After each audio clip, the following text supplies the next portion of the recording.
What you think about when you're born into a fire? Let them burn it out. Sell them to the richest buyer. They wanna let the world decay. They tell us lies and fade away, fade away. We feel betrayed. We were raised to lose the race. Wake at the back of the pack, kill it anyway. Listen up now, because we're never dropping out. Beat the odds, beat the big house. The brains are bigger than the doubt. We've been thinking for ourselves, never let the truth fade away. This is bigger than ourselves, we won't let the world burn away, burn away. We feel betrayed. We were raised to lose the race. Wake at the back of the pack, kill it anyway. To blame, haters face the world's mistakes. Wake at the back of the pack, kill it anyway.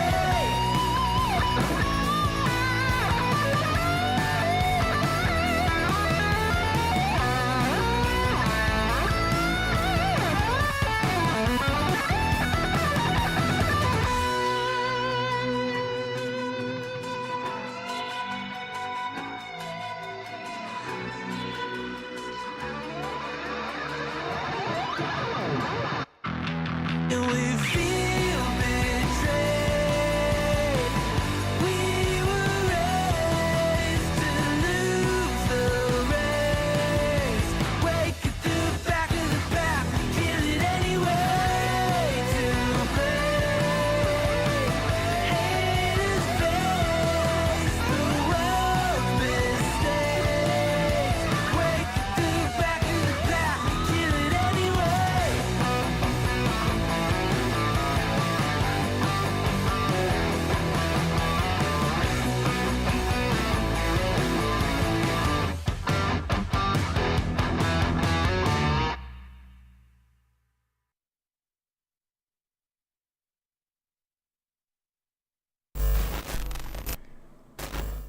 Alrighty, everyone, welcome back. Happy Sunday. Hopefully everyone's doing well. We're getting started a little early today. I got family coming in a little bit later, and I definitely want to spend some time with them. But we'll be playing some more PoE. I'll be going for about 3 hours today, maybe a little bit less than. See how everything kind of shakes out.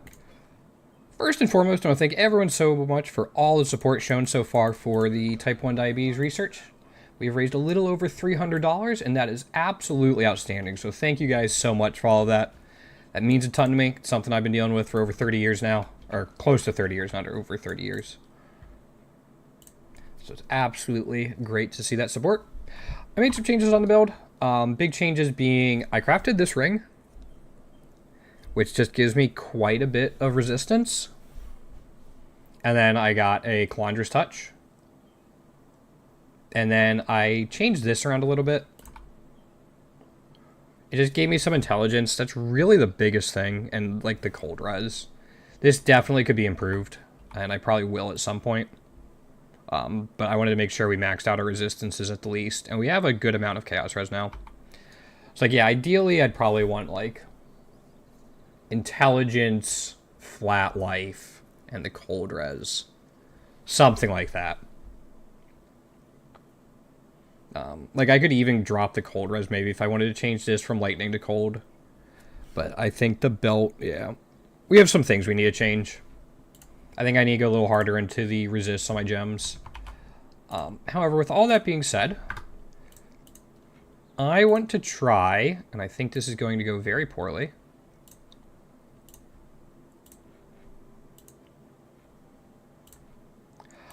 I want to try a T-17 with this strategy. I don't think it's going to go well. I think I am going to die very quickly.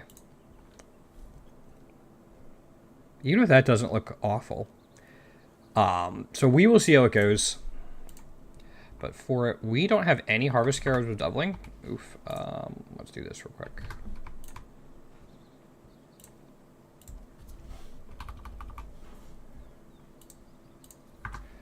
Let's just grab like a set of 10. Or however many a Divine can get me, I guess. 12, that works. So we have them. So you're just going to grab these. And then Harbinger. I'll just run them for now. I'll worry about picking them up later. And then we're going Harbinger here. Make sure I have everything. Yeah. Alright, I know T17s can rack up a lot of gold. I don't even know if I'm going to go after the boss, if I'm being honest. I just want to kind of see how this feels.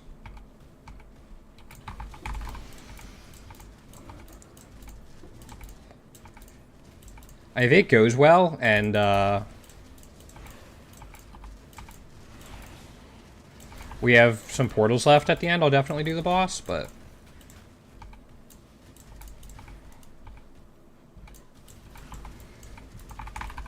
This is going to be the interesting part of all these Harbingers with Beyond and stuff. Why is that? Okay. I just wanted the proximity shield to go down. The temporal proximity shield. There's explosions of some sort in there.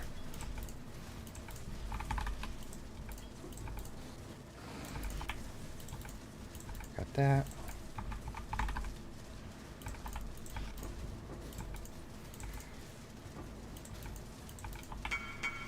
Holy crap. Alright, so they're too low.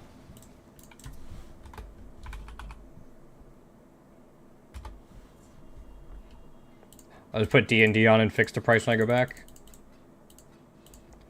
Got all of this, though.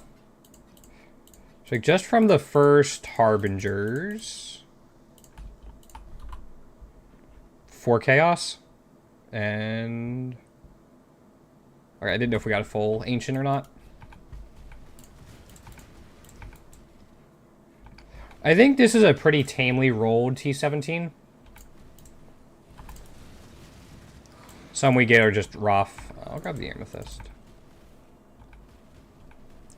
This one overall seems fairly tame, but maybe we'll come across something that's changes our mind on that. Whatever that was. Oh, I have to go that way. Okay. I like Ziggurat's layout more. I just really didn't enjoy that boss fight when I tried it.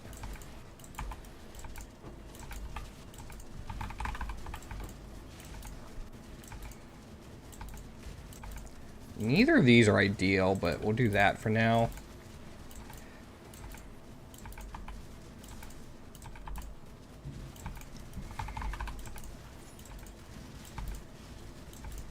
Harbinger.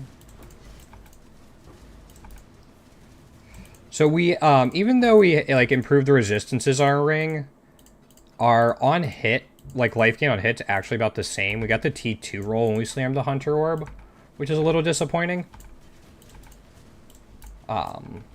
But at least we got like that roll. I got pretty lucky with the nulls throughout the course of the craft too. So I found out more about beast crafting. Because it's not really something I engaged with much, and that craft on the ring actually used a fair amount of beast crafting.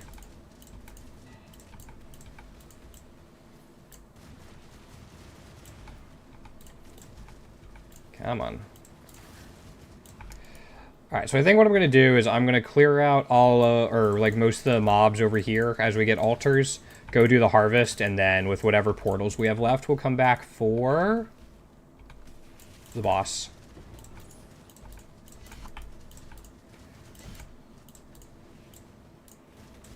Consecrated ground on hit. What's the worst that could happen? We just never kill it? That's probably pretty likely, actually.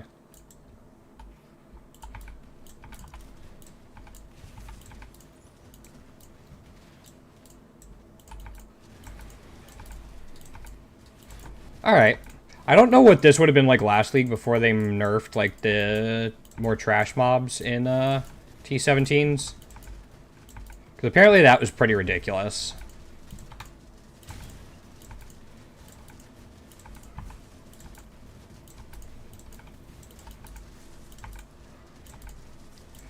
I think this is the boss I've beaten on T17. It's the only T17 boss I've beaten so far.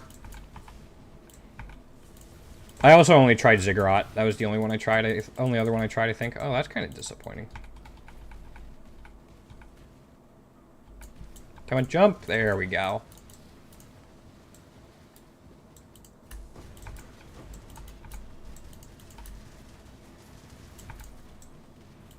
There we go.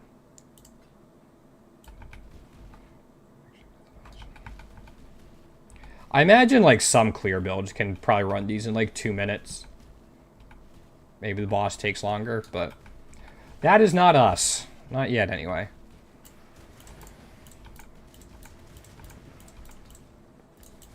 Keep seeing all these people go to the voids. Like, man, level 100? You probably put, like, quite a bit of time and investment in that character, and it's just gone. Like, that's... I have a void map, but it's like, I'm not gonna do it. I think if I did that and I lost this character, I'd just be done with this league no matter how good it is. It's just like, no, I'm not re-leveling something and putting that amount of investment back into it. That's not happening. Jump, there we go.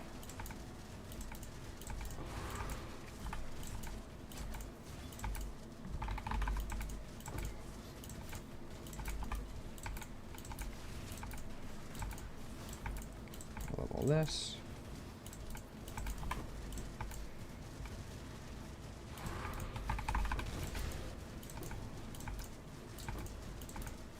Just such a cluster in here. It's just like... I talked about it, I think I talked about it last week. It just becomes kind of a stat check at this point. It's just like, can I out-sustain your damage? And can I do that for long enough for my damage to kill you before you summon too many things in? It's just a stat check and a DPS race.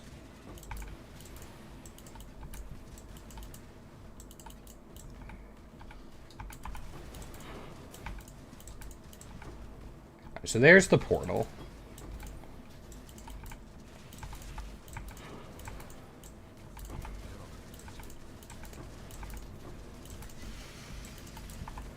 Alright, where's the lightning? Okay, that was it. I don't know what these little purple things following me are. I'm assuming they just do, like, chaos damage, whether it's chaos dot or just, like, they explode on me, but... rather not find out.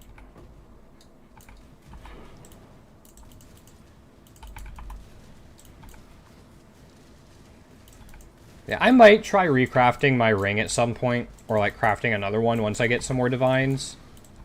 Maybe one that has like cold res on it instead of lightning res, but I'm very happy with this ring in general. It's just so many resistances. Or maybe I can even get like an all attributes instead of a res. That would have been like the ideal situation. But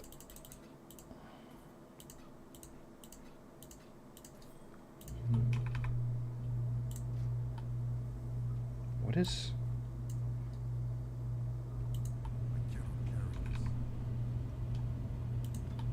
trying to figure out what this is.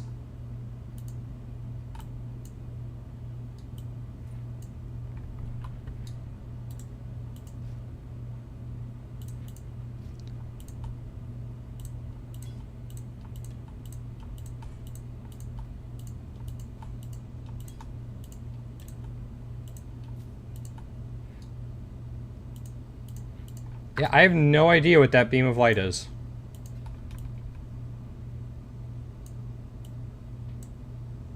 Looks like it's a map of some sort, but... like, if I'm looking at the mini-map, that's like the icon for a map.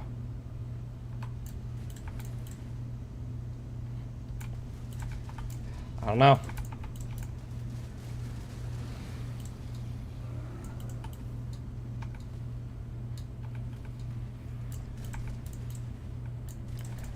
Maybe I'll come back and just see if we can reset the filter a little bit, like how things are displayed. I know that one.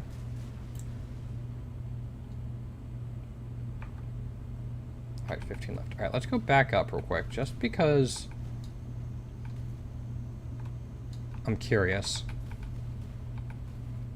There it is! It just didn't show up before. Yo, Vev, what's going on? Welcome on in. Oh yeah, I have my party up and then D&D. So let's do turn D&D off. Auto reply, ziggurats, not for sale at the moment.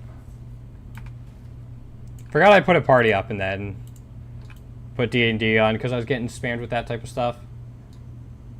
Alright, now we just gotta go to wherever. Yes, Sacred Grove. Alright, so purple, blue, purple, yellow, blah. Not great. That's alright. Maybe we'll get a reset. Not there, we won't. Let's get that.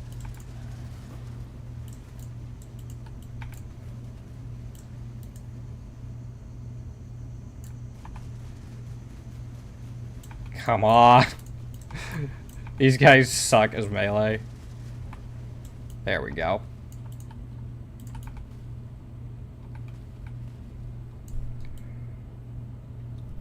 I guess I can run the blue here.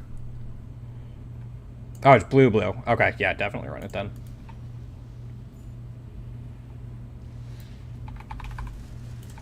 I think we have put a couple boss altars on, so that'll make this fight even more, let's go with fun.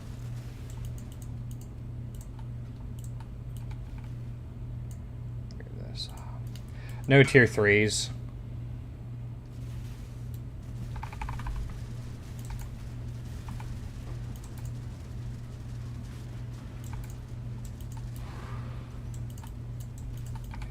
Alright, that was a fairly disappointing harvest, unfortunately. I was hoping to get more out of the T17, but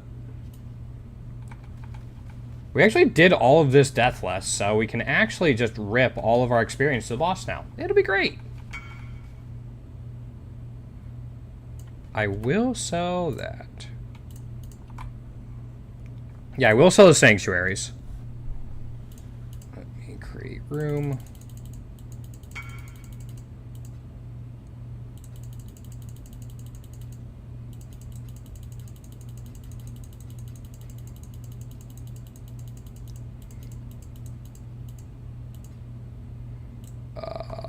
Oh, I don't have enough room for chance orbs. We'll just drop stuff in here.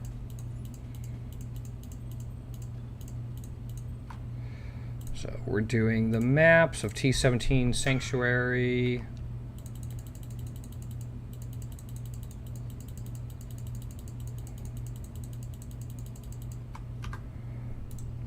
Trade.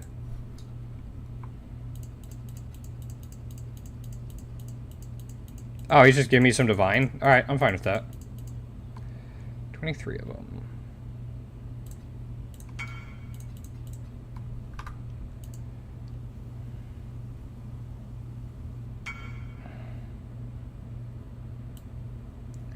Alright, let's push for the boss.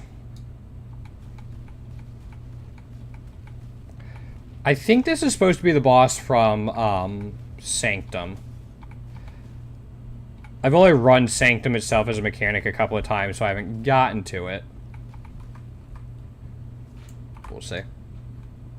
Alright.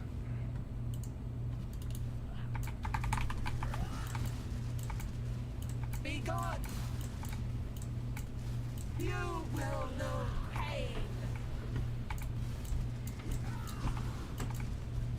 Swift death. That's fine. Okay. Inevitable. Be gone. Swift death. Our damage actually isn't awful. I will bathe this world in blood. That's slightly more problematic. Oh, and there's those things. Alright. So I gotta be really careful about how these are spinning out. I think that's fine.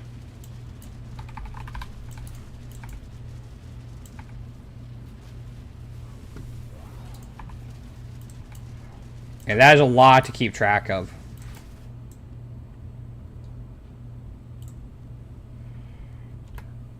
If you're going to do 115 for each...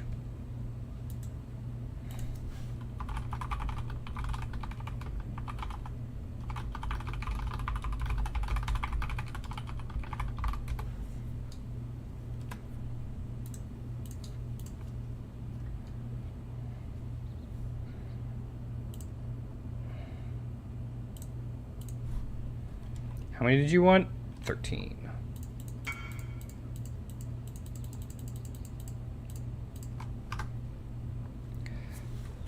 Flash auto reply.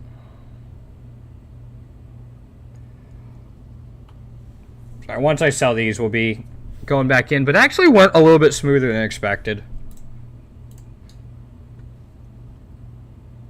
Oh, that guy's also running Molten Strike, or at least Crown of Eyes. Oops. No, never mind. That was my own Crown of Eyes above me. Yep, alright, I'm fine with the Divines.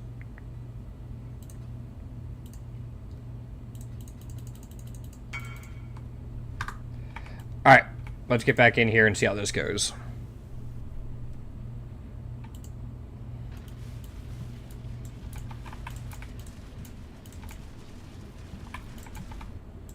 Yeah, this is just a lot going on.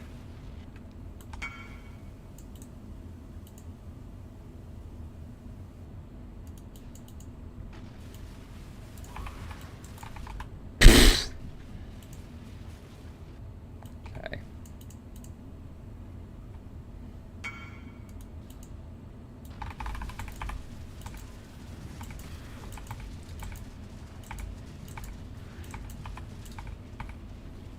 It's just like, that's so much. I get it. Jesus Christ. Especially with the Bismuth tornado.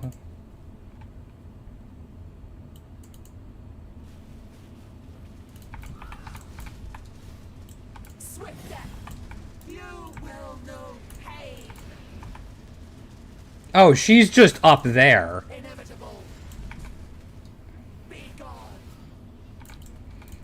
She still has all this health left.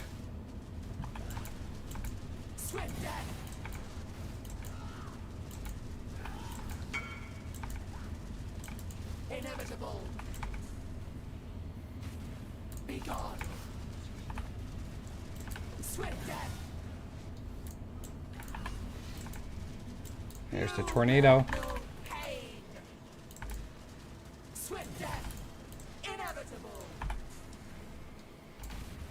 Alright, so I feel like I'm fine on this phase, which I think is the easier one, but still.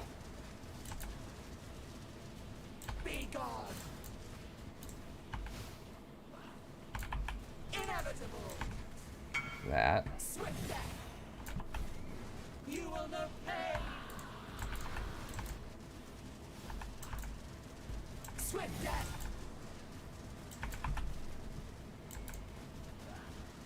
Inevitable. Be gone. Damn it. Swift death. Alright, we reached back up. We're okay. Yeah, I'm still getting pinged for all the T-17s. Inevitable. Get out of the way of that. You will know pain. I gotta get around behind her. Yeah, there's just a tornado sitting right on top of her. Swift death. Inevitable. Oh my gosh. Okay. We got there. Yeah, it was just that one phase that I think cost us all of our, stuff.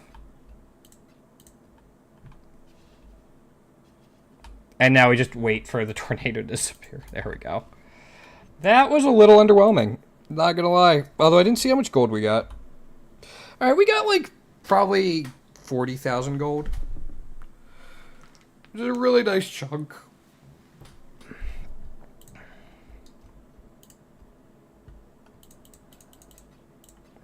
What is the blazing, is that? Probably for like Uber Exarch.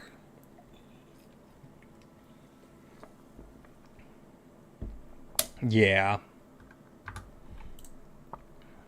Alright, we are going to go to King's March. I want to check, see what my map runner's got. But we'll probably go back to just running the city squares. Once we pick up all this stuff.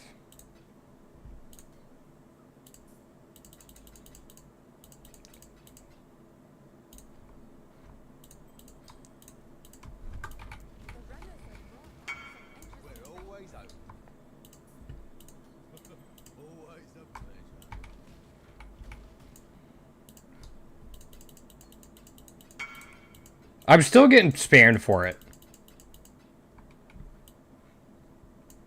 What don't I... Oh, I don't have enough for chance orbs. We'll just put them over there for now. I can definitely work through... Like, I can definitely liquidate a whole bunch of the chance orbs. That's fine. What's that scarab we got? I actually like Beyond Scarab of the Invasion. You can get quite a few Beyond mobs with the right setup. Even without, like, really trying. It's a really cheap scarab, too.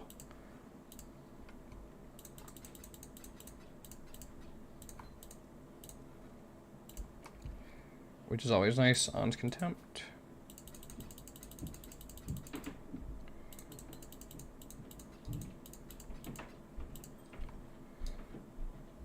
Okay. Let's go put these in real quick. I just want to see if we get anything good.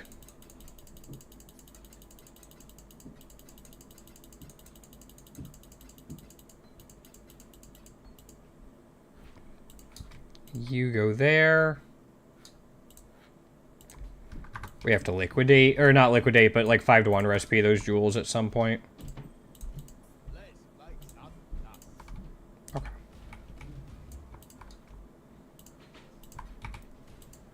We'll grab this.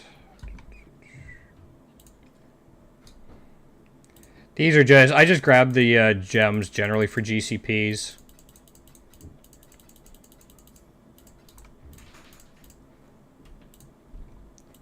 Oh, I heard Frida Girl. There will be a Frida Cam today. Somebody donated $5 to charity after I went off stream yesterday. So we will be honoring their wish for a Frida Cam and doing it a little bit later. Because, like, who doesn't need more Frida in their life? What did I just grab? Oh, just a Siege Breaker. Okay. Grab all this. Gluttony? Yeah. Well, let's get rid of this stuff real quick.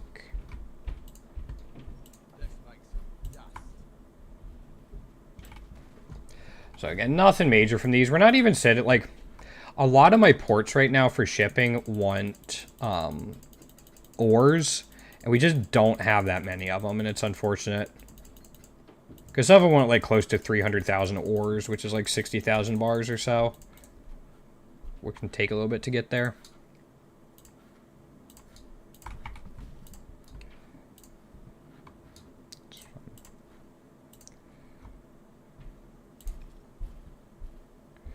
No, not for 3. Take the map. I almost always just look to the right side of the of these just so I can see if there's anything good. And generally, I don't care all that much what's on the left. All right, you're still running those. We can move down to these guys. 1, 2. Map, chaos, map.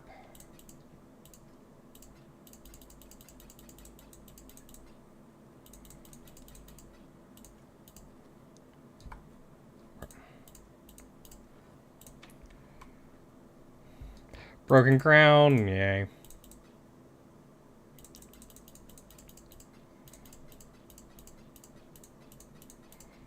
Yeah, sometimes, like, I've gotten, like, 2 Divines from these, from, like, a single map in here before, and then others you'll go through, like, 12 and not even get, like, an Exalted Orb or something. It would be nice if they could bring back runes, too, like, rarely, in case they came across the Starfall Crater guy.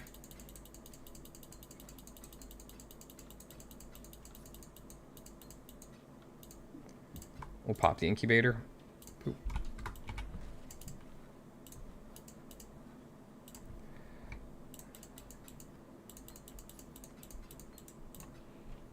Nothing there. There.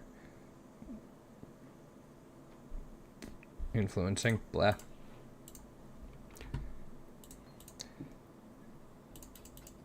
I still don't have like all the scarabs down what exactly they look like. If they've got the little wing on them, I get a little excited because I know those can be pretty nice.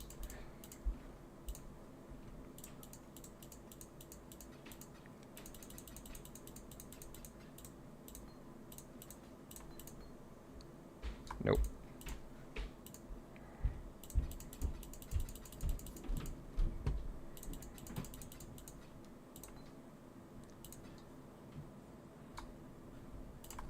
Don't really think I need the vessels anymore, but they're not bad to hold on to.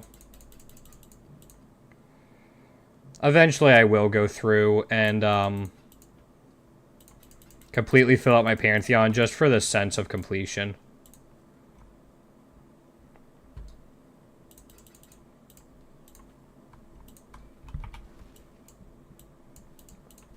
Also, I'm pretty sure my mappers have brought me back more breach scarabs than I've been, or breach splinters than I found on my own this year. Not year, league. English is hard. Actually, it is hard, but it's also my native language, so I shouldn't, yeah. Shouldn't really be struggling this much with it. There we go. Grab that. Man. These maps kind of suck. These maps kind of suck. These are not okay. Alright, we got this now too. But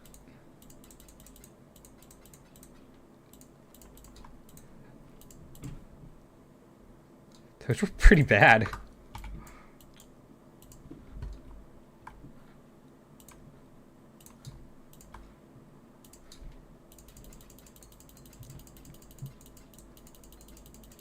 Yeah, that was highly disappointing. I'm going to send out a small shipment. I'm actually just going to do it with these guys.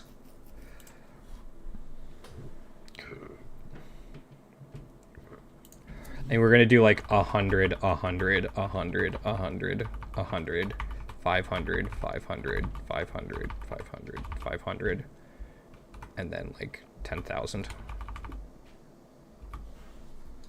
We're just going to send it to Ribbonfell for them, and then for these guys. Do you have anything? You need blue xanthium, so we're going to send... how much did you need? You need that much. So I'm going to send 29, 500, and then 1,000, 1,000, 1,000. And then 10,000.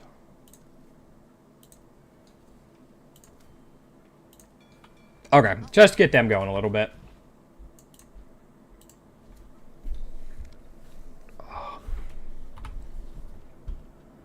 Sure, that's fine.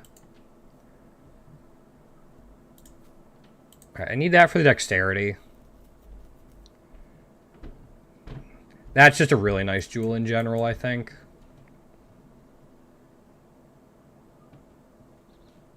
This one could be improved with resistances.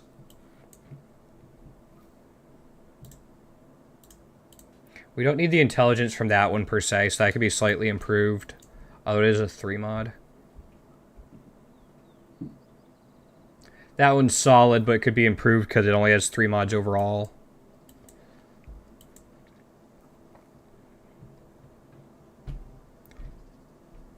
This one could definitely be improved.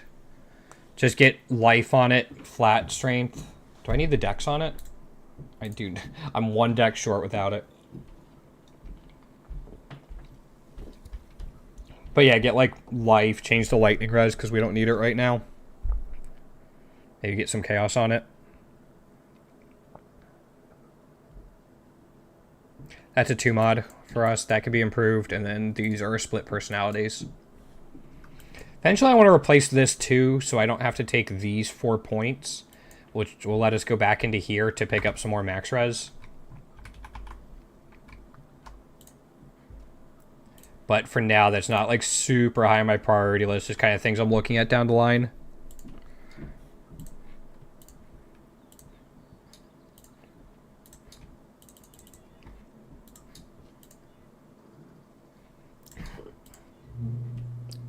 This will be fun. I'd give it a shot. Harbinger. Okay. I think I still also have the 2 fracturing orbs I could sell. And the apothecary. I've been a little hesitant to sell my apothecary. I don't know why. I'm worried that if I sell it, it's just gonna, like, all of that divine is gonna disappear very quickly, and I don't want that to happen.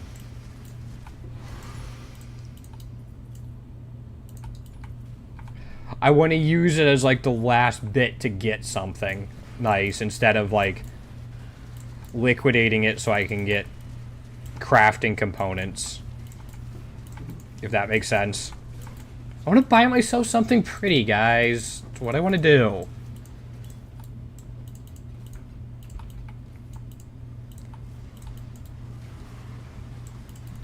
I got this.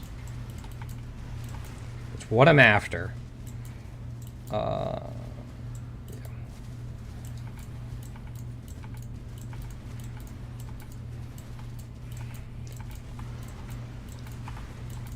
What's the player one in here? Player flash duration? We can take that.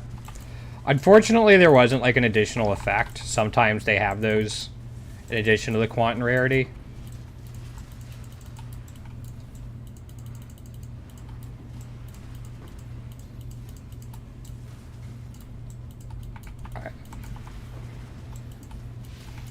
Now I should be able to come back for this. Yeah.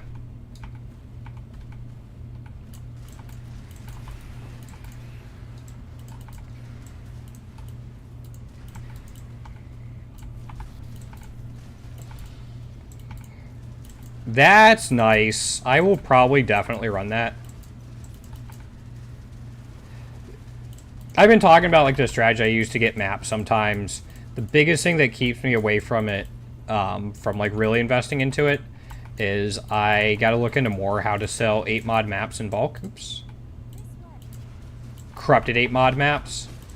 And just, they're 50C. Those corruption scarabs are 50C each. So it's like, man.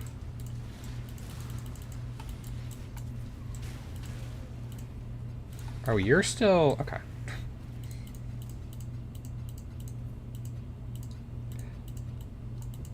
But I mean, they're pretty quick maps when you run them, so...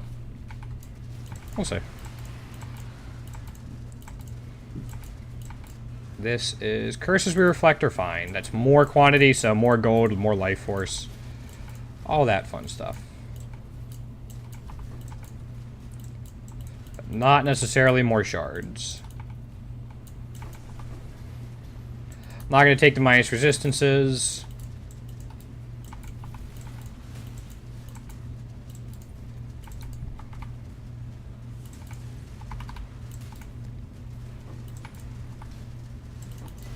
Alteration.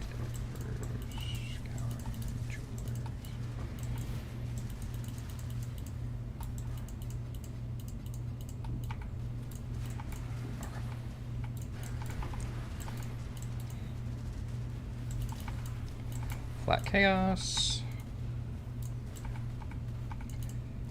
I know we need a ton of Petrified Amber, so I'm glad to see this.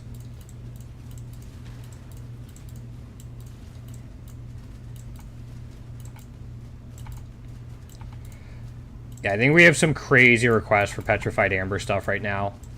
I think like Petrified Amber and Orichalcum are like the 2 main ones. Yeah, I think the Orichalcum one, I think I mentioned it earlier. I need like 60,000 bars of it or something for one of the ports.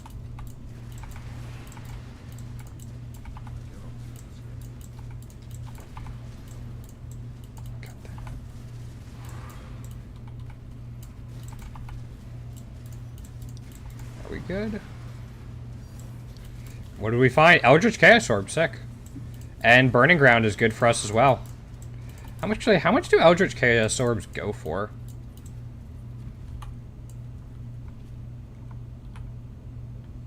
Oh, they're like 55, 60 chaos. All right.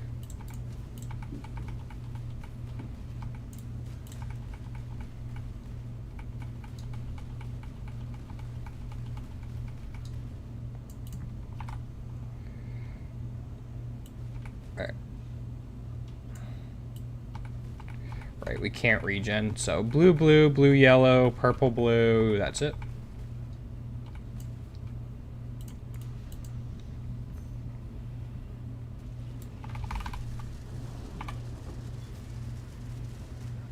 Cool. 6 Scrabblers, 7. So yeah, we'll be doing PoE today and tomorrow. Maybe Tuesday as well, depending on how well the Hearthstone Battleground Season 8 launch goes.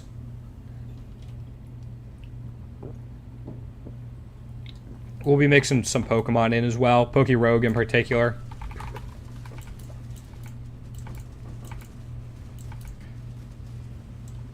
It's actually a decent amount of Life Force. More Life Force than I was expecting.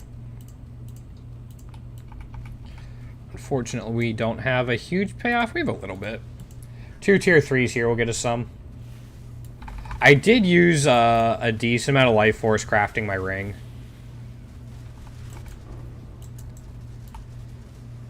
Also, can I? Oh, maybe not.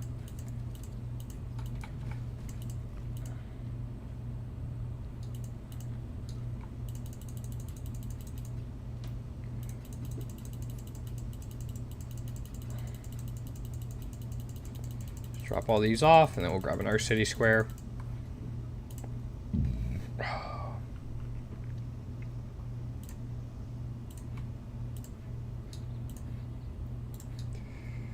Yeah, I still haven't done the Feared. But it's on my to work towards list, for sure.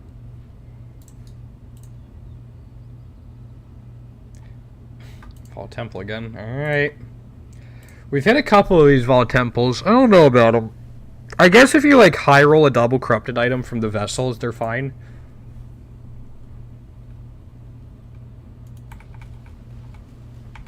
I'm gonna do it. Let's have fun with this.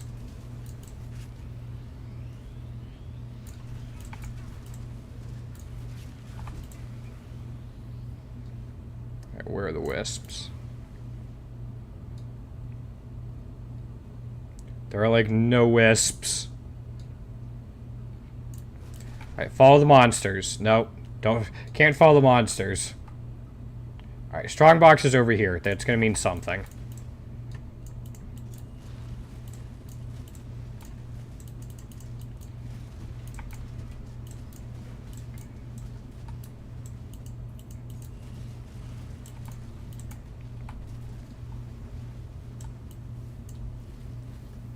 Nope, nothing there.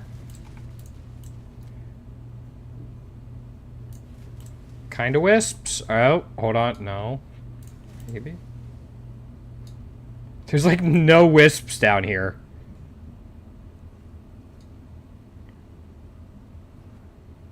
What the heck?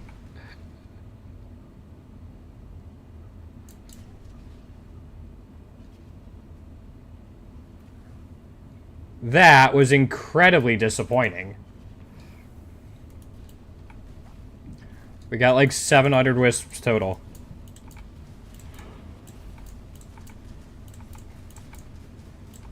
Like, yeah, I know Wildwood's nerfed and everything, but still.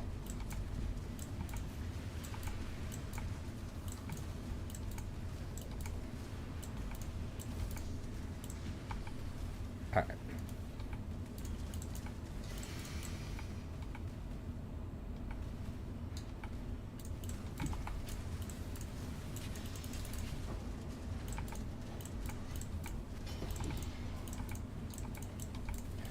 Are wool shoes the Wanderlusts? Is that what they are?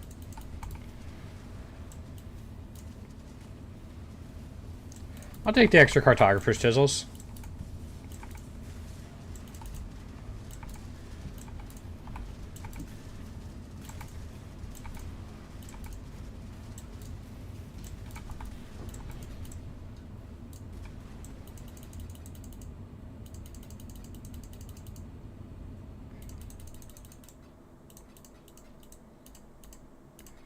Alright, there we go.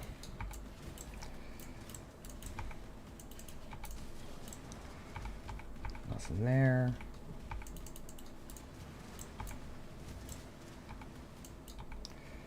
I was talking about it yesterday, but there's apparently a Discord that's just like dedicated to optimizing farming Vol Temple maps.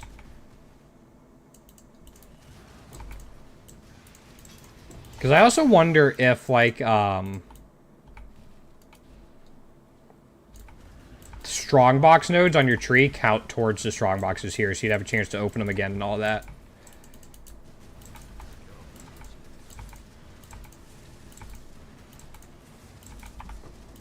I mean, I imagine that could be a lot of value. If that is how it works.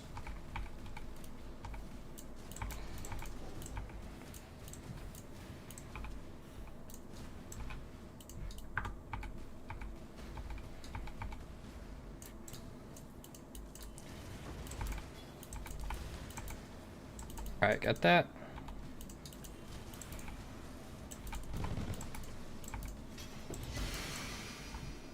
Immortal Flash. All Eliret? You know what? Sure, that looks cool. Silver Branch.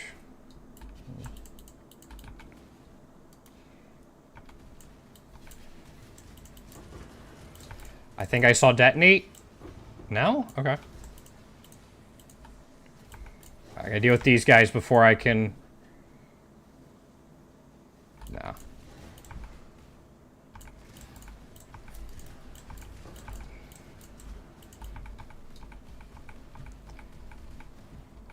I think the one saving grace for this build in this map is that, like, we actually do alright against the bosses. Watch me say that and then die.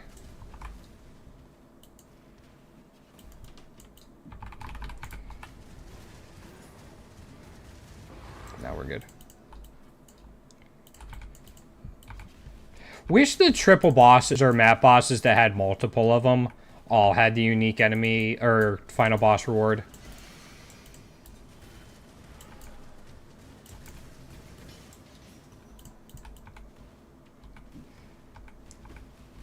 I know, or I saw briefly a strategy using Titanic Scarabs on Glacier map to farm gold. And I'm guessing that's because the Glacier map boss has like a whole bunch of mini unique mobs that come before it. See if you can kill them, you could take advantage of that. That's something I might look into and try at some point just to see how it runs. I don't mind the Glacier map, it's pretty straightforward.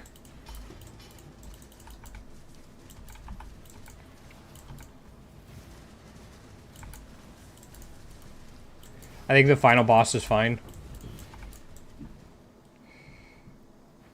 Nope.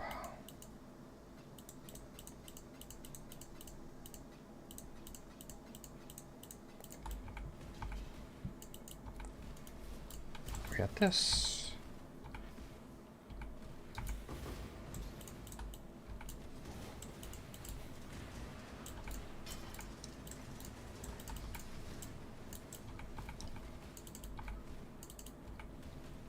Because I know I saw things on this side of the wall.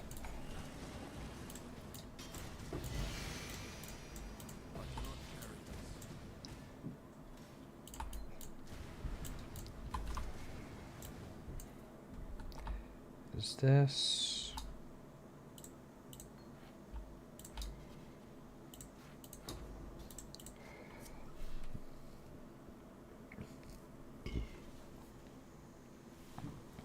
That could be really good for somebody.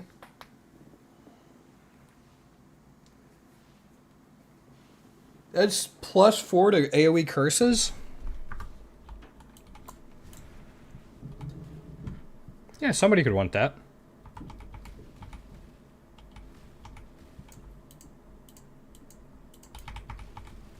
I would think like flammability, conductivity, frostbite, and all that are considered to be AoEs.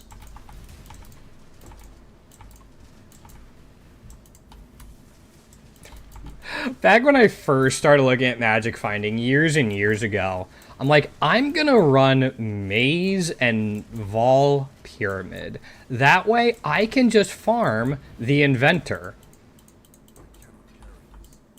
I'll just have like so many Vol Orbs, I'll be rich. Not quite how it worked out. There's a Wanderlust. Yeah, it didn't really work out.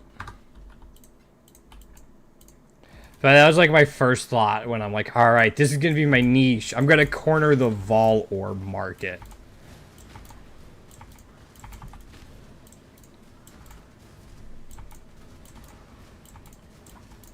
Yeah, not my finest thought process I've ever had.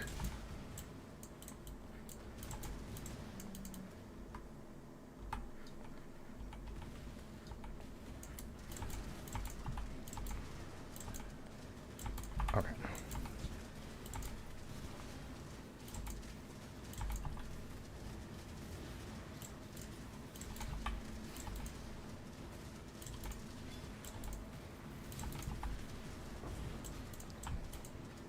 One other thing about Vol Temple is that it takes a little while to run, so you don't get as much ore, which probably shouldn't be understated in this league. Maybe if I make another character this league, I'll do like a really decent mapper. Maybe like a Ellie Hit Wander Warden, something like that. I imagine that can probably map pretty well. I want to try out Warden. Do I not have enough room for the...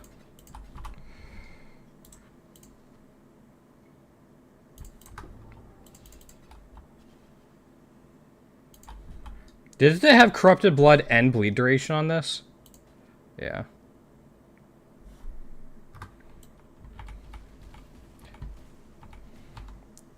Alright, 20 left. We're good. We'll go back. I do like the idea of double corrupted stuff, though. There's so many, like, different mechanics I want to try to farm. Just, like, try to make incursion work. Like, see if I can find, like, an optimized beast farming strategy to see if it's worth it. Stuff like that. The biggest thing is, though, I want to run, like, the highest tier of stuff. Oops, I don't want to go here. Like, I want to run T16s, T17s. I don't want to, like, Essence Beast farm in, like, T6s and 7s.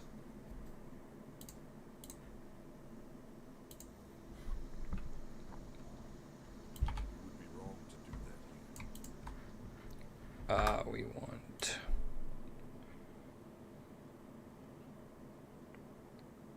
Yeah, we can get Scout Rings.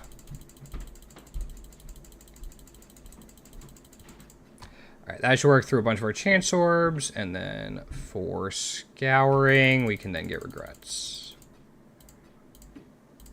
There we go.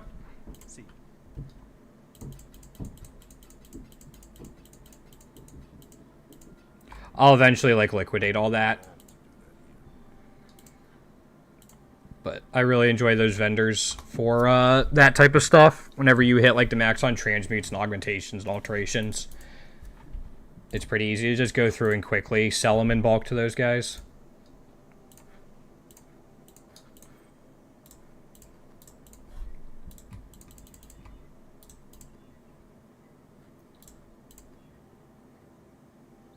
All right.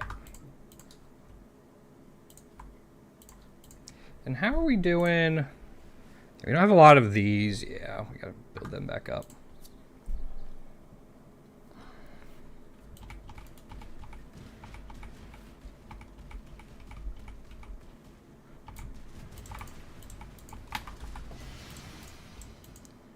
There's Hydra.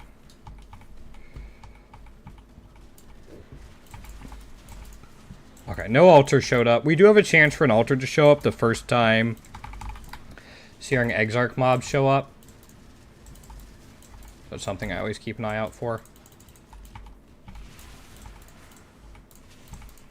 to Zenith.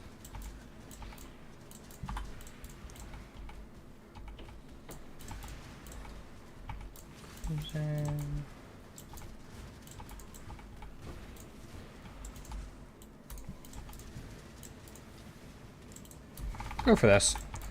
Plus, maps being dropped have a chance to be duplicated. Nice. Especially if they duplicate a T-17. Which is unlikely, but, you know, it's there.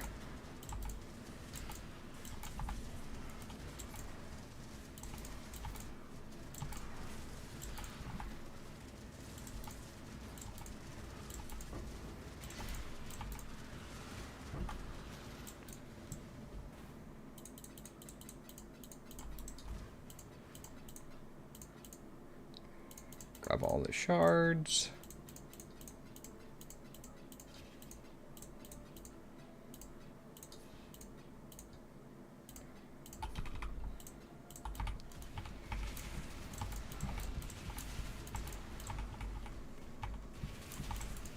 I was hoping for a good crop rotation this time.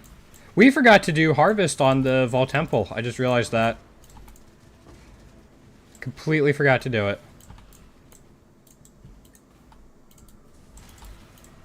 Also, we might be able to take the chaos damage effect during flask effect, but we have like 60% chaos res now.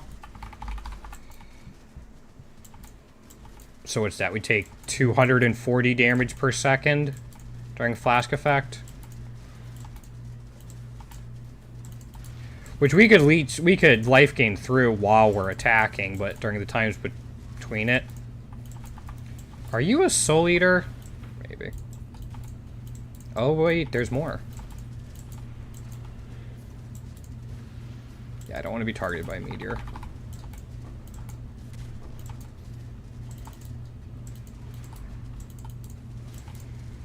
I don't think there's a good way to get rid of orbs of binding unless somebody wants them like in bulk for something, but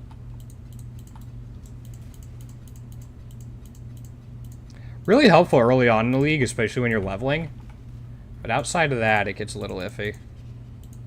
You can use them on maps as like a pseudo orb of alchemy because they'll make it rare. Just click on it. There we go. So like if you're running low on Orbs of Alchemy for some reason, you can use Orbs of Binding on your maps instead. A couple of leagues ago, that was really relevant. Not so much this league, when you get a ton of bubblegum currency from shipments and your mappers if you have them running.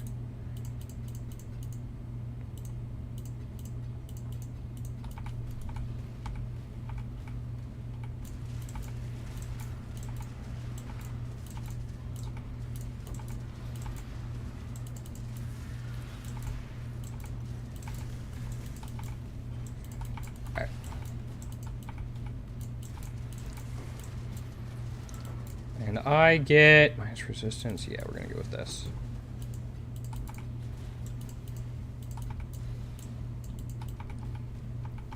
I don't care so much about that. We have nothing left. All right. There it is. Yeah, I think maybe before tomorrow's stream, I'll take a look and see if we can find a new farming strategy, because I'm really enjoying this. But I do want to spice it up a little bit for stream. Change it up. See what we can get going.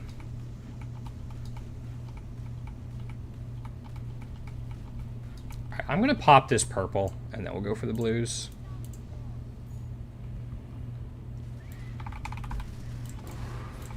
Yep.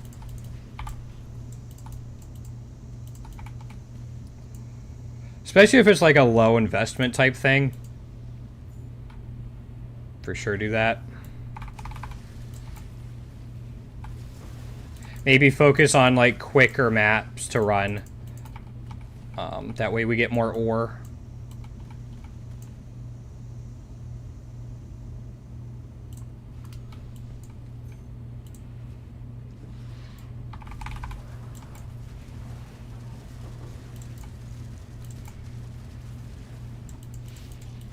Yep. Alright, so we have 2 watchers there, 1... Okay, it's the 2 watchers.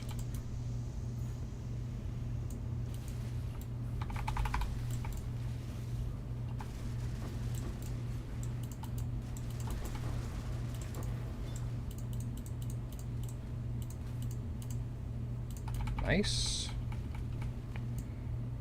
4 whip legs? Oh, do I go 4 whip legs but only 7 tier 2s, or do I go 13 tier 2s and 3 Aberrocks? I might go with the 13 and 3. Yeah. In an ideal world, that wouldn't have wilted, but that would have been too much to ask. 13 and 3 would have been really cool.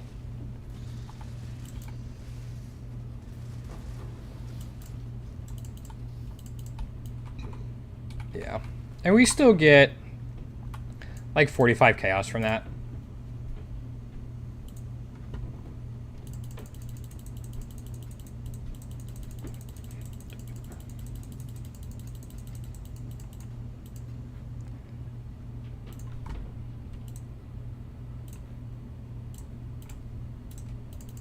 Also, I probably have enough to sell these stack decks for Divine, but I think I'm going to save them up and then maybe like do a stream or like a time-lapse video of opening all of them up. Minus res, steal on hit with desecrated ground. Alright.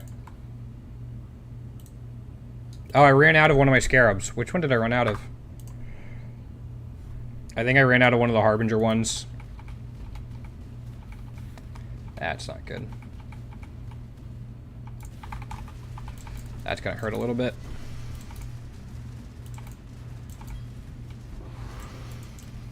I think I ran out of Regency or War Hordes.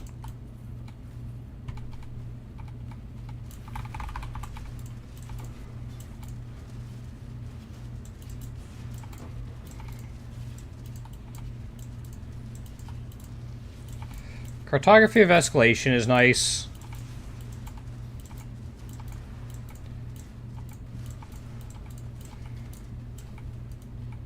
Yeah, I don't care about this. Could we do Expedition? Like, could we try it? I know it's usually like an early game thing.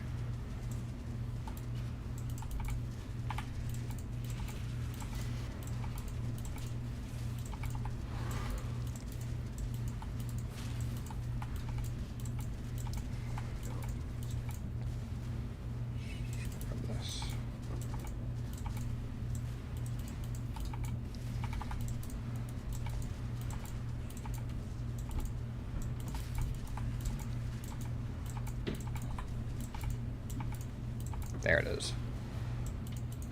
Yeah.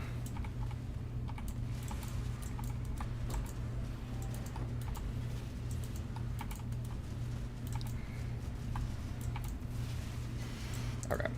So right now, like, I'm fairly used to this strategy, so right now I'm kind of thinking through, and it's like, alright, I think kind of the next step for the build is replacing that, Lethal Pride. Should be an easy resell, but if I can replace it with something where I don't have to take the 4 points, that's going to be big.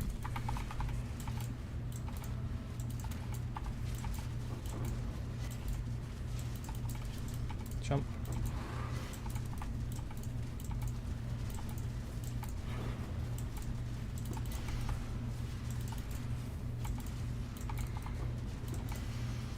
Just those 4 points are a pretty major return for defenses.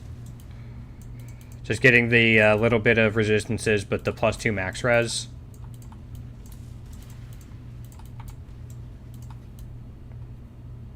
And our ships are coming back soon. One's already back. The other one should be back shortly. So after this map, we'll go check it out. Again, we sent really small shipments, so I'm not expecting anything major. But it's all about pulling the RNG lever to try to get a good drop. That's a bismuth.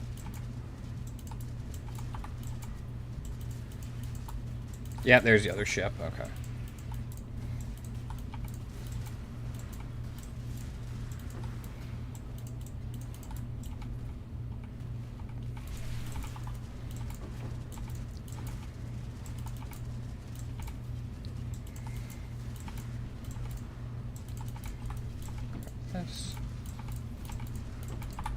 Yeah, thanks for hanging out so far today, guys. Super appreciate it. We are fundraising for type 1 diabetes research. I've had it for 30 years, and it's had a pretty major impact on my life. And while the research done so far has made leaps and bounds of progress towards making life easier to live with type 1 diabetes, it is still not easy and it is still not a cure. So we are still working towards that. Trying to make a future where nobody has to worry about it. So if you have any questions about the game, about me, about diabetes, anything like that, feel free to shoot me a question and ask. More than happy to help out. Answer any questions. Thanks again for hanging out today. There's been a ton of support so far for the fundraising. Path of Exile is not necessarily your game. Check out some other streamers. This is part of a bigger fundraising project that goes on every August. I'm sure you can probably find a streamer that's playing a game you're looking at, or interested in that is supporting this cause as well.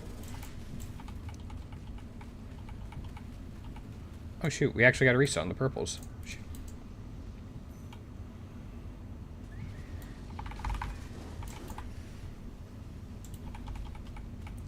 Blue. Pretty sure we have yellow up there. This might actually turn out to be halfway decent.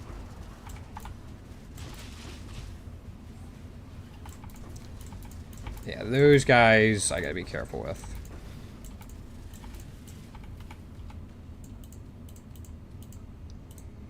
There's a solid amount of blue essence.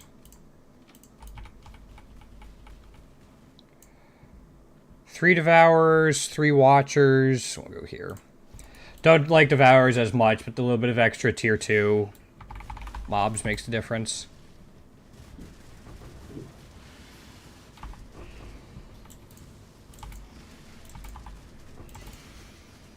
Now I get to chase these guys down. Okay, I think I got him.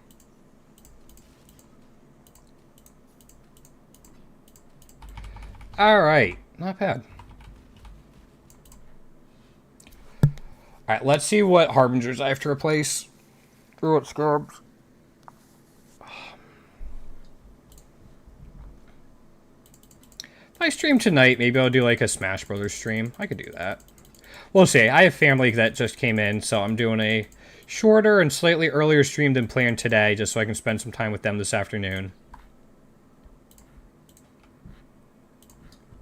I also have quite a few Sanctum books.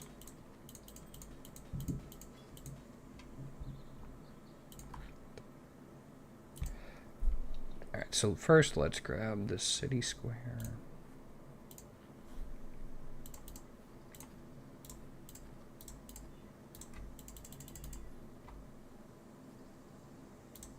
Feels nice to have a supply of Divines again after selling the T-17s.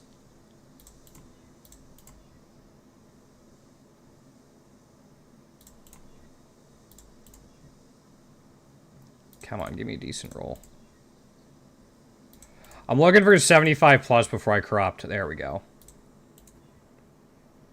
That's what I'm talking about. All right, let's make sure we have what we need. So, yeah, we were missing a Regency. Let's grab that now.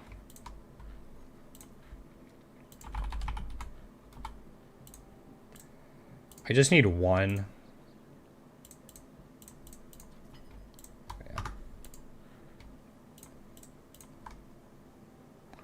If anybody watching has some recommendations for an Atlas strategy, please let me know. Be very interested to hear some of them. Again, I kind of want something where I can do maps quickly. Preferably on City Square. That would be my preference. Alright, we didn't boss rush. I guess we still grab these just to have them. Alright, now let's go for the boss rush.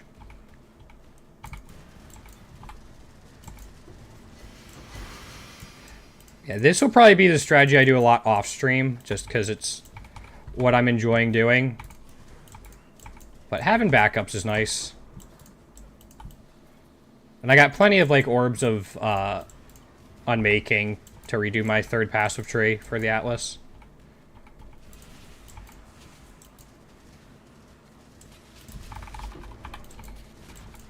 That a fractured sapphire ring? It is.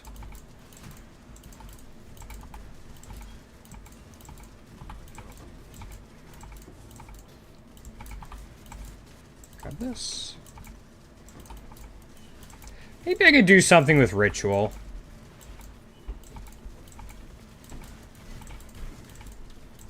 I don't know. There's so many ones out there to try. I think I do want scarabs to still be a part of it at the very least. Just being able to find those scarabs and resell them, especially ambush, is so nice.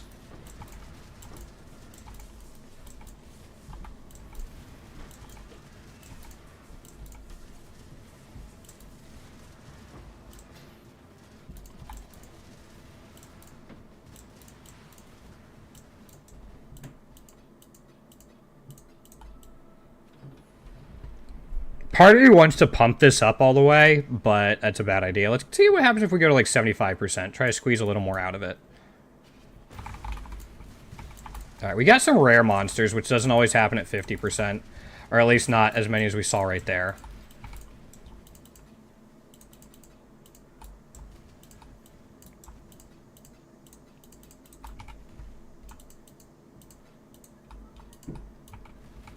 Yep, my sister's here visiting. I just heard her upstairs.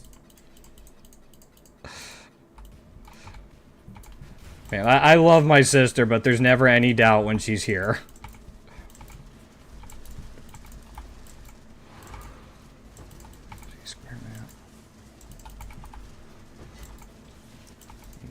I am keeping these because I just want to vendor them for a lore weave, just for fun.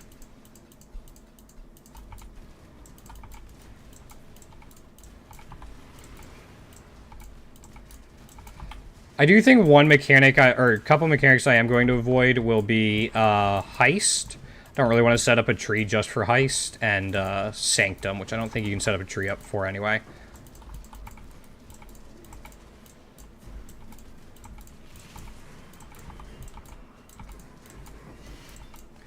Maybe a Delirium setup. I think I could start doing Delirium.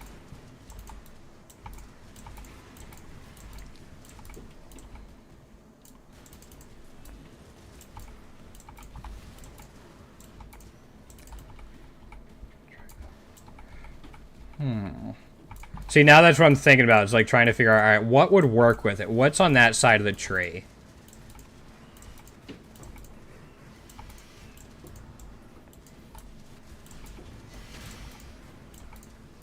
Also, I'm pretty sure that's just the Calm's Embrace I just got. Or Calm's Binding or something. I don't think Torment Delirium... I don't think Torment's a great idea. Much as I want it to work. Could you do something with Titanic? Scarabs, Delirium, and Rogue Exiles? We might have to try to plan this out and look to see what we can make happen. Alright, blue, blue, blue, blue, purple, yellow. Ew. That's not great. That's nice. 3 set there. Alright, that makes me feel better. We can just go this blue, the adjoining blue, and then go to the other one. We'll basically get at least 3 blues in before we do the yellow. So we might be able to get something decent.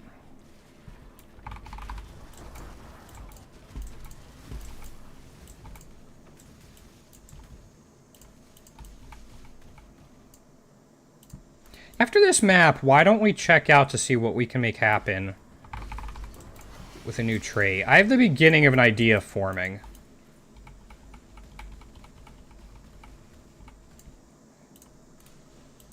Thing is, right now, I'm not sure how profitable it would be. We can see if we can make it work.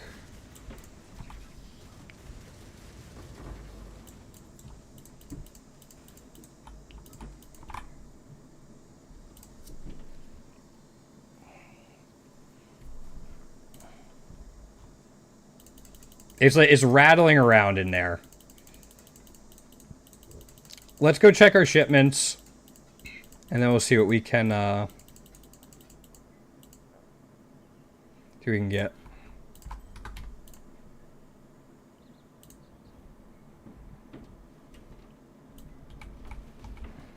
Start with here.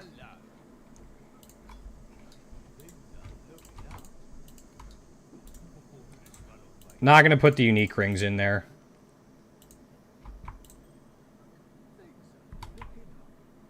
that's tier 3.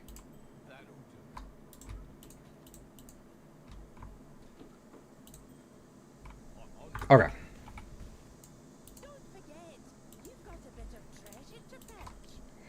Oh yeah, we also have our mappers to give us stuff back.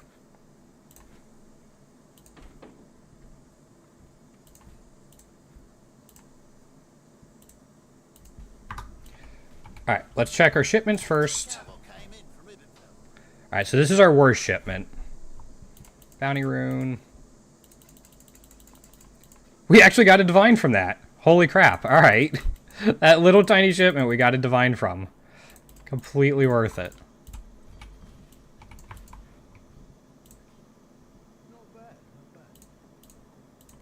That's so funny, actually. What about this guy? We got a... We got 2 divines from this? I think I needed a mountain rune. Which I need a couple, but...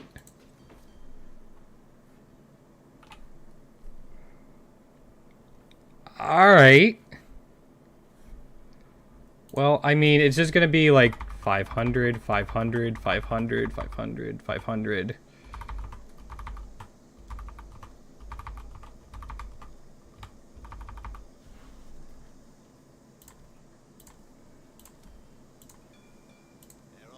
Wish you could create like a default order. I'm actually going to save these, so we're just going to do like...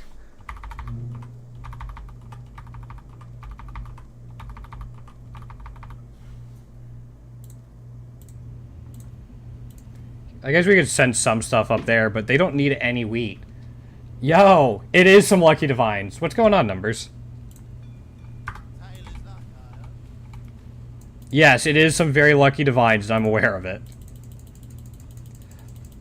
We were just cleaning that up real quick. I'm actually about to start trying to plan out a new Atlas tree. I have rattling around in my brain. That's actually what we're going to be doing. Because I've been running Harbinger, Beyond, and Harvest for a while, but I want to shake it up a little bit.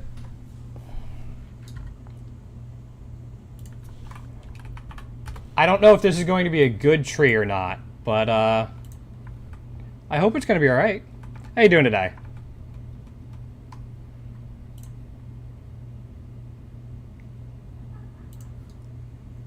Yeah.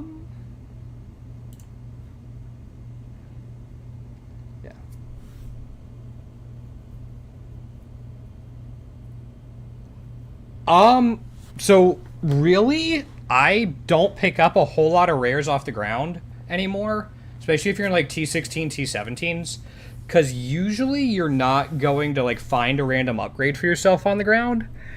And most of the time you're going to sell something, it's going to be you're going to sell the base. Because the chance of you finding like a sellable rare, especially after the first few days in a league, is like pretty low. So I generally pick up all fractured items, because a good fracture can be really good. And then like I level 86 rare base types that are really good. And then most influenced items that like not Searing Exarch and Eater of Worlds, but like other ones as well. And then as you learn the bases more, you can be like, okay, I don't necessarily want like a Redeemer shield. I instead want Redeemer boots or Hunter boots or Hunter ring because I want the life gain on hit mod, or I know that's valuable. If you're going to pick stuff up, like in this league, I suggest you do jewelry. Just that way you can disenchant it at the town. Yeah, like jewelry is really good at disenchanting at the town because it takes up less room in that inventory, but doesn't necessarily disenchant for less, so you can queue up more of it, if that makes sense. But yeah, it's picking up the bases is more important than like picking up an item and hoping to find it as an upgrade for yourself. And then you can make your loot filter to really help you with that as well.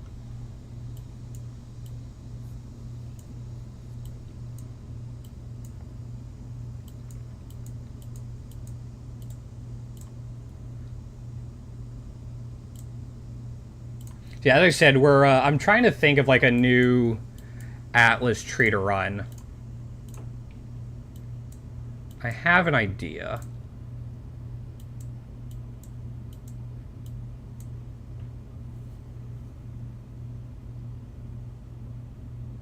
The links aren't even an issue. Linking is actually super simple. So yeah, the links aren't like the links and sockets really don't matter. Like you can pick up 6 socket items to sell it to an NPC for 7 jewelers. You can pick up like 6 link items, and then if they're not good, you can sell them for 20 fusings. How do I ask this?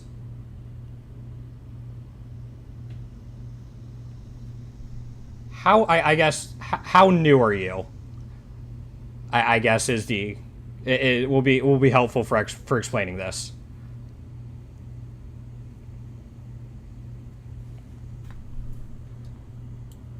Also, I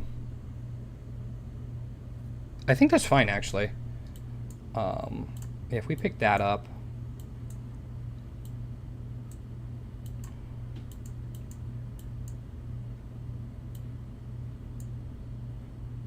We're gonna go with that. We're gonna go down here.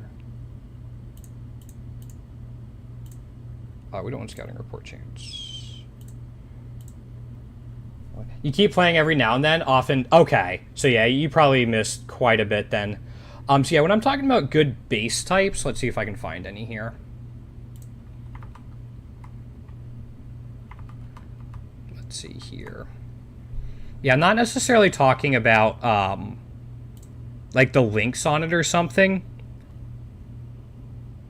Broke, elegant, full worm scale. Like so, this is a good example. So like the Reaver sword is really popular right now, and right now it is the best two-handed sword.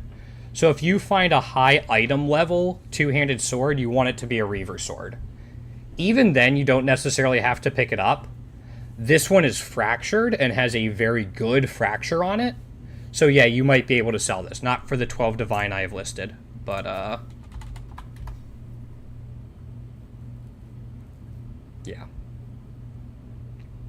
Probably not even for 8. I'll sell it for 6, but so if it has a fracture, like even if this didn't have any links on it, but it had this fracture, it would still be worth something.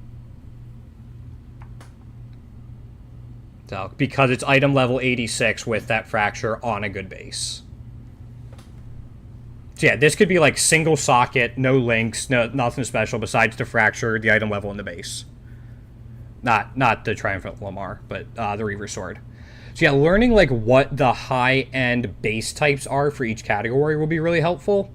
And again, I suggest picking up any fracture, anything synthesized.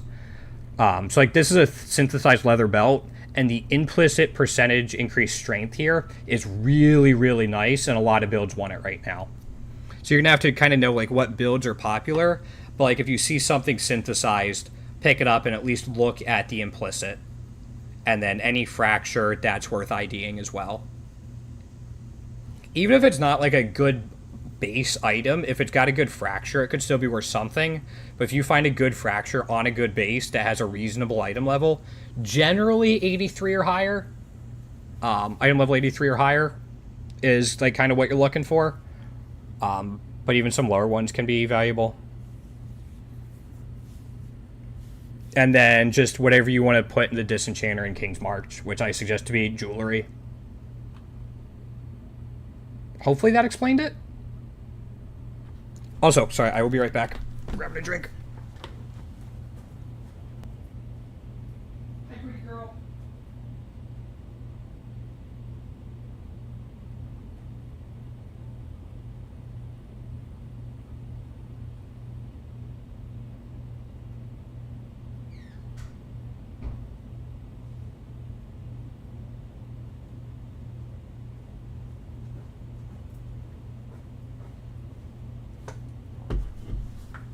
Okay, yeah. If you have any more questions, Brandon, or you don't like, if you don't understand it completely, feel free to ask. My favorite part about Path of Exile and streaming and stuff is answering questions. Like, that's really what I enjoy. So don't hesitate to speak up and ask.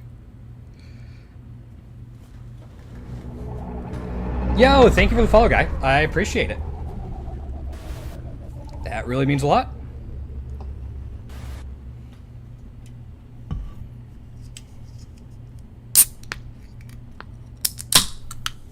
Yeah. Again, you're the base items and the item levels and all that's getting into the crafting part of PoE, which is, I think, by far the deepest part of Path of Exile. So it's tough to like give like a 3-minute explanation of like, yeah, and like, but that's kind of like the quick rundown of it.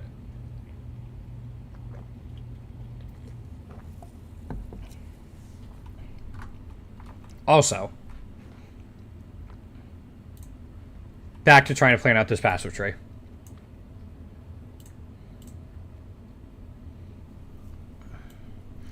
So I think I'm going to go for like a Delirium Scarab setup. Maybe on Glacier.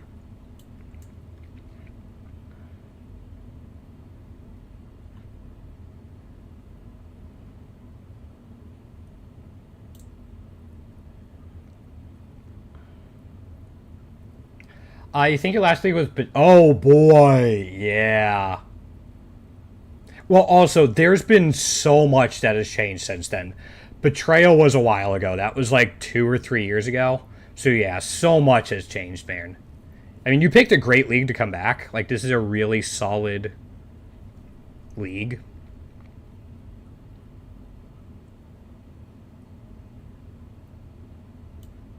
So, you definitely picked a good one. I don't know if I want to run Essence.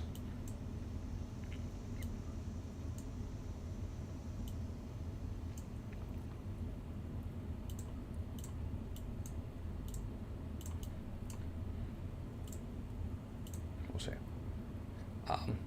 Yeah, it is so good. Like, that's what keeps me coming back. It's like I go to bed at night. I'm like, do I have enough gold to get me through the night? What time do I have to come back tomorrow before I run out of gold? Like that type of stuff. But it's really, really good. The thing about this, I don't know if you played right at League Start, but it was such a smooth League Start too. Like there weren't really any issues with it, which is always nice.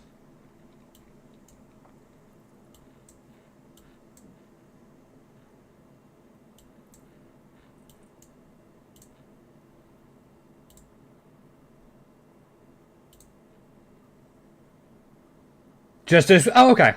Have you made it through the campaign yet?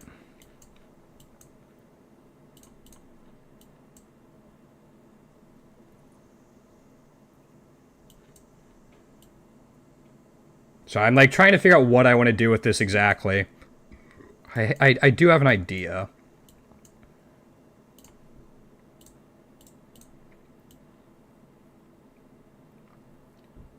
In Act 9? Nice. Okay. Have an accumulated 20 hours. Okay. What build are you going? That's always the important question.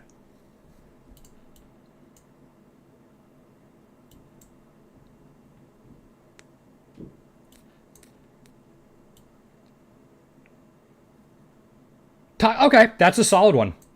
That is a tried and true solid one. If I'm going to run this on Glacier... We're going to run that. We're going to come all the way down and do this. Grab synthesize stuff. Grab all of this.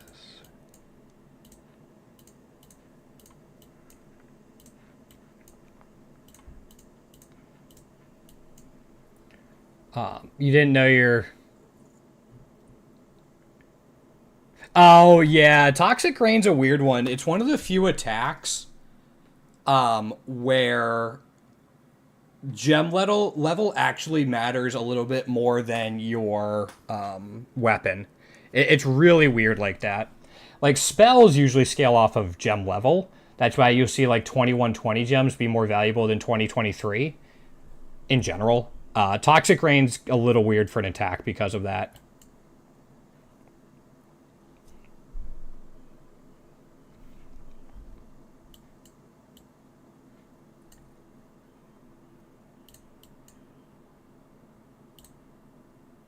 Actually, I don't know if I'm going to grab all that yet.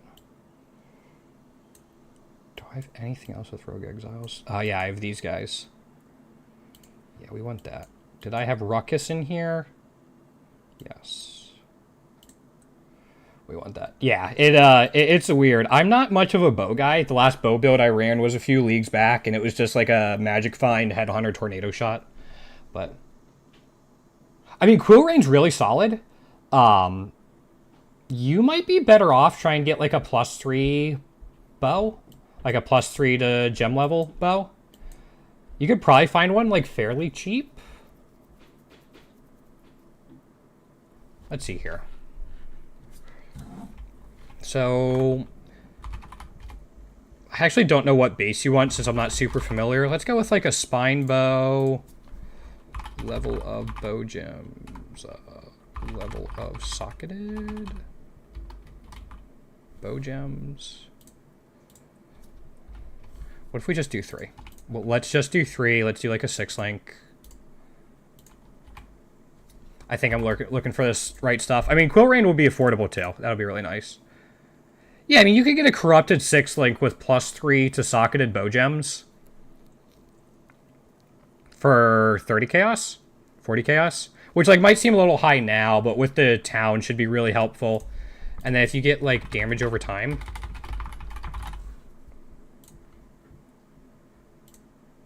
what am I looking for?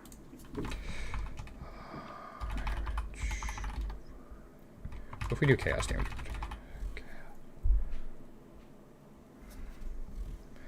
Damage over time multiplier? Yeah. Okay, that's 12 div, but that's for a 6-link. But this is +3 projectile speed, minion. Yeah, I mean, oh, you can craft chaos damage over time. Not on a corrupted one. So if we get rid of this. Corrupted, no. Yeah, non-corrupted 6-link will cost you 40C. You might be able to craft chaos damage over time. Or if you just wanted a Quill Rain. I think Quill Rain is more used for explosive arrow. But a 6-link Quill Rain, is like 2 div. But yeah. But no, like that. If you can craft the chaos damage over time on it, you don't need that. The socketed bow gem levels is way more important. Yeah, unfortunately, I don't know a ton about like the base type and everything you would want.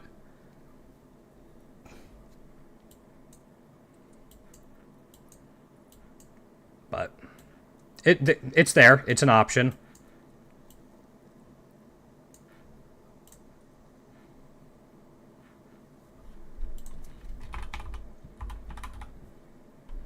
Only a plus 60% chance.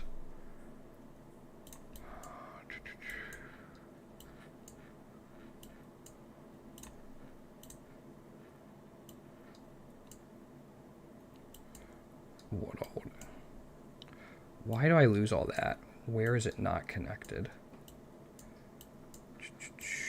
I'd have to get connected here. But I think if I do this...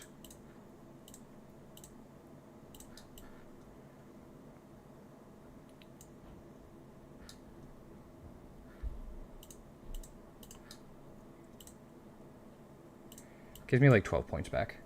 You did it in... this is a basic guideline how much for T16 and higher. 4.5k, like if you're ranged, 4.5k is like pretty good.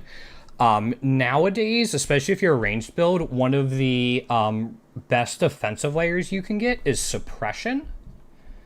So let's look at the passive tree real quick. I don't know if you're familiar with spell suppression.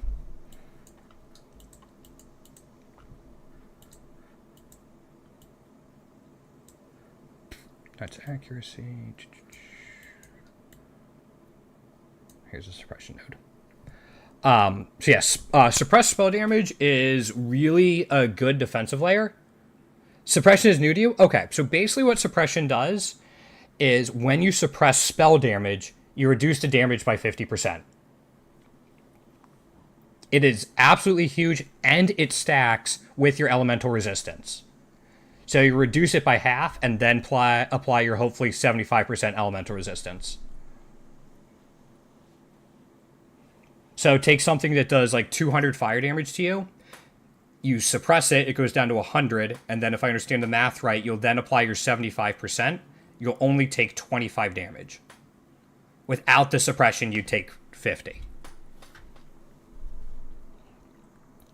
Luckily, if you're going a bow build, suppression can be found on dexterity and evasion. Yes, yep, you can get it to 100.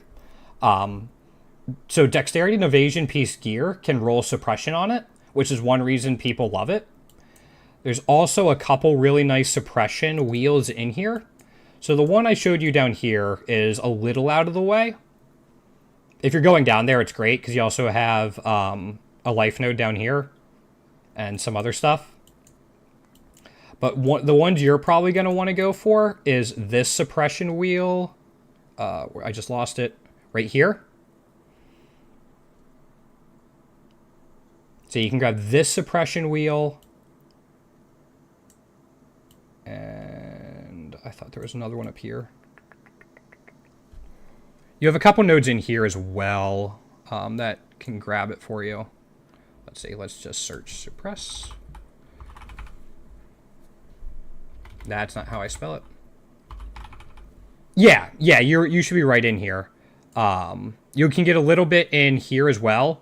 This life evasion wheel, this suppression wheel. I wouldn't suggest acrobatics. And if you're not capped on suppression, you can also grab a mastery that makes your chance to suppress spell damage lucky, which basically means it rolls it twice. So like if you have a 90% chance to suppress, you roll it twice and say one of them is to 10% fail, but your other one succeeds, it'll pick the one that succeeds. So it always picks the higher value. So you go from 90% to 99% roughly. But generally you want 100% just for more consistency. You don't have that 1% poking through and hitting you. Yeah, I suggest getting the lucky one until you've capped out. After you cap out, you can either drop it completely or get the plus 3%, like prevent additional 3%, which is really nice. Another thing is this evasion mastery right here. If you, where is it? Plus 15% chance to suppress spell damage if equipped helmet, body armor, gloves, and boots all have evasion, which you'll probably have. So that's just an easy 15% to pick up. That'll really help you cap and get to the 100%. Especially as a bow build, I would imagine most of your gear will be dexterity based. Where was the other suppressed? There was like... there's one up here as well. That's mostly for energy shield builds. But there's a couple nodes scattered around that are really good for it. But yeah, suppression's like a really nice new layer of defense. You still have your typical evasion and stuff. But 4.5k health I think is pretty good. I'm stacking strength, so that's why I'm at like 9.5k. But yeah, that's really solid. I don't think they had masteries in Betrayal for the Atlas tree, or the passive tree. So basically, allocating a mastery, you have to spend an extra point on it, and you have to have the notable in the wheel allocated. So like you'd have to have one of the travel nodes, survivalist, and then one more point for the evasion mastery, and then you pick one of the things from the list. You can't pick that again if you pick up another evasion mastery here, but you can get something else. Okay, cool. But figured I'd just give a quick rundown of it.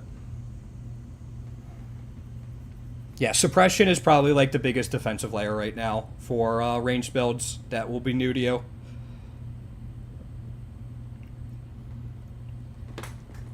Again, my build's a little weird just because it's not on that side of the tree. It has no suppression, no evasion, and it just has like health and lots of life gain on hit. But yeah, that's a really good one for you to know about. Yeah, no problem. Like, When I say I enjoy, like, explaining stuff to people that want to know about it, like, I really mean it, man. Like, I love this type of crap. Once I get this build a little farther along, I'm hoping to make a series of videos geared towards new players, explaining a ton of different mechanics and stuff, like, pretty quick. Like, not quite shorts, but, like, 5 minutes or less for mechanics and stuff. I did a video like that a few leagues ago for, like, new players, and then GGG immediately changed, like, the first 2 points I had in it. I'm like, aw. But I really enjoyed making it, and I want to get back to it.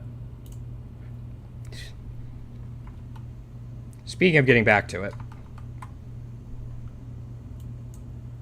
Yeah, I'm trying to make this, like, a quick run Delirium Titanic Rogue Exile type thing. With Scarabs.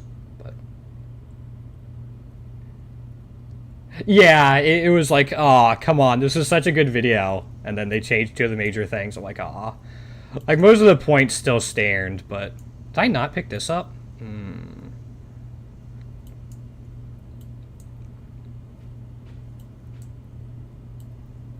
I only have 8 points left.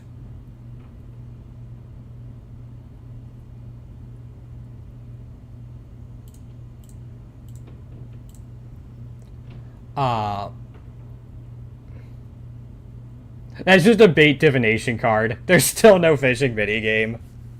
There's a couple joke items like that. But yeah, there's still no fishing minigame, sadly.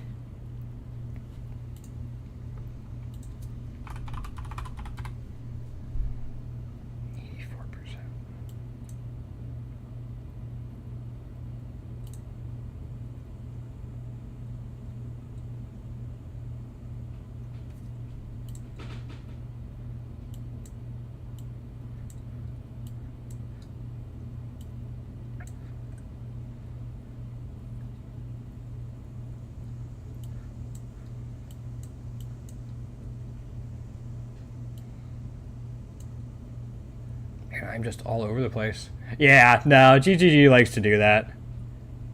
Let's drop these, because I don't think we're going to have any rare monsters.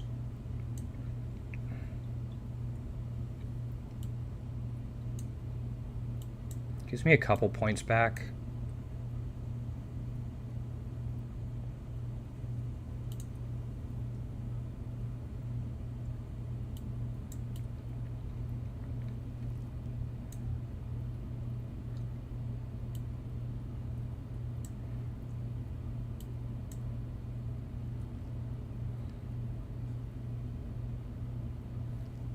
So I'm trying to figure out how I want to set up this tree. It's like a lot of quibbling over stuff.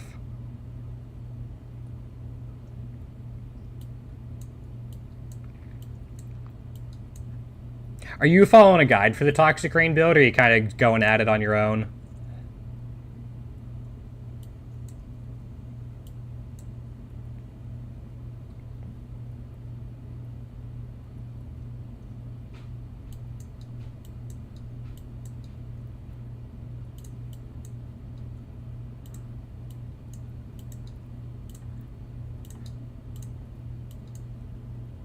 You started a guide but went off course. I mean, that's the best way to do it. It lets you experiment, but the guides at least give you like a little bit of a framework to work with.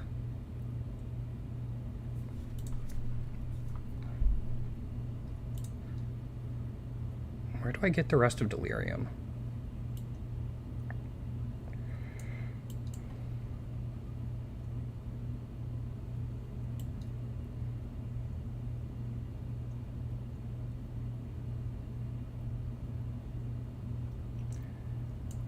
Yeah, so this build doesn't have the best clear.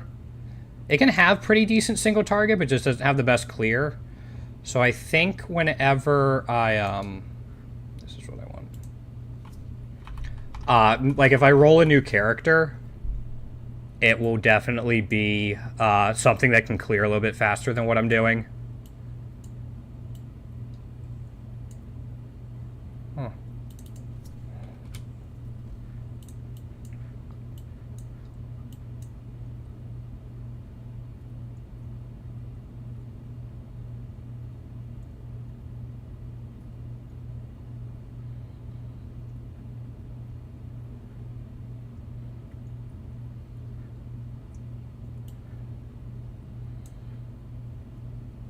Plus 2%.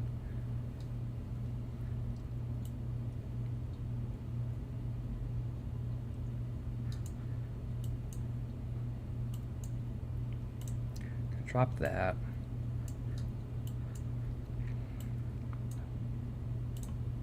Gonna pick up the shrine.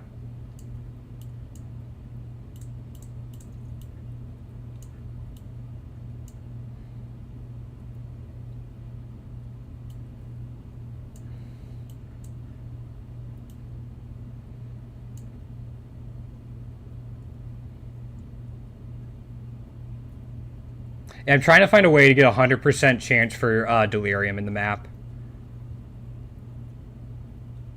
It's only at 84% right now.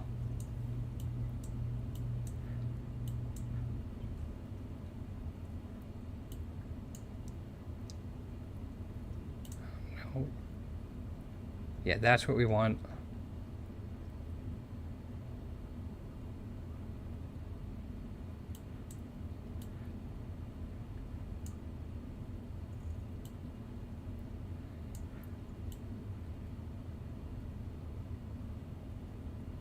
Okay, let me look at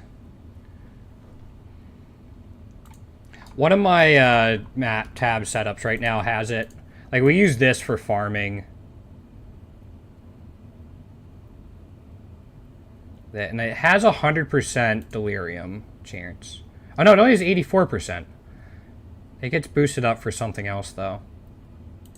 So 84% is probably fine, but then we want to block these off. I get a 92%.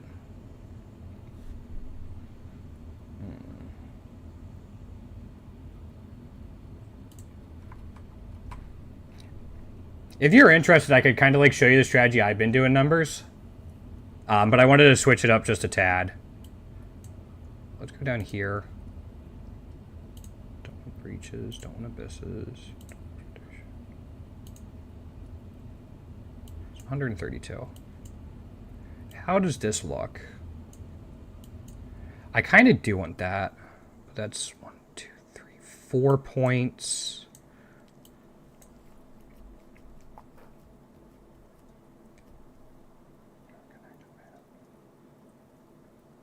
Yeah, yep. Let me see if I can claw a point back here. I'm going to get rid of that. And then I don't think I have a spare point anywhere I can drop right now. We're pretty full up. I guess I could drop over here. So let me grab that. Let me save this and I'll show it off. No, not that we want. Save. I'm going to shoot it off to a friend real quick. And then... So yeah, what I'm doing now is Harbinger, Beyond, and Harvest.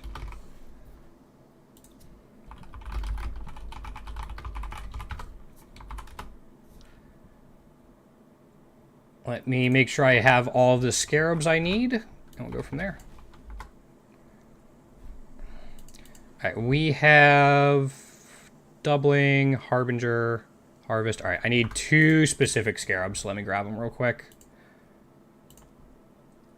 All right, we have 1 Warhorde, so we just need a Regency. One nice thing is, have you heard of the Nameless Seer yet?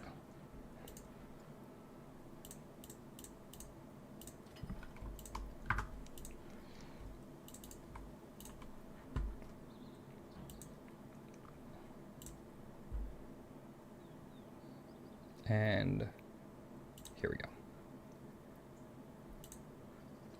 Nope. Okay, so he was originally introduced 2 leagues ago. He's just an NPC that shows up that offers you a free unique item from, like, a collection. First time I ever saw him, I got a Mage Blood. Wait, do you know what Mage Blood is? Like, have you heard of that?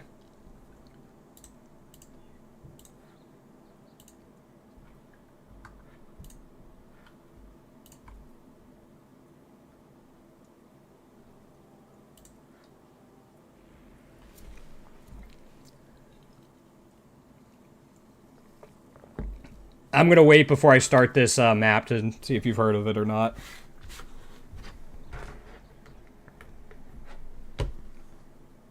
Alright, well, let's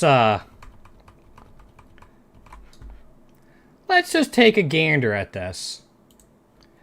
Yeah.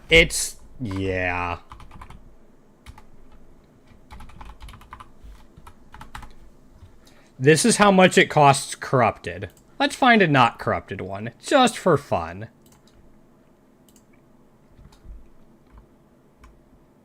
Alright, so about 300 divines.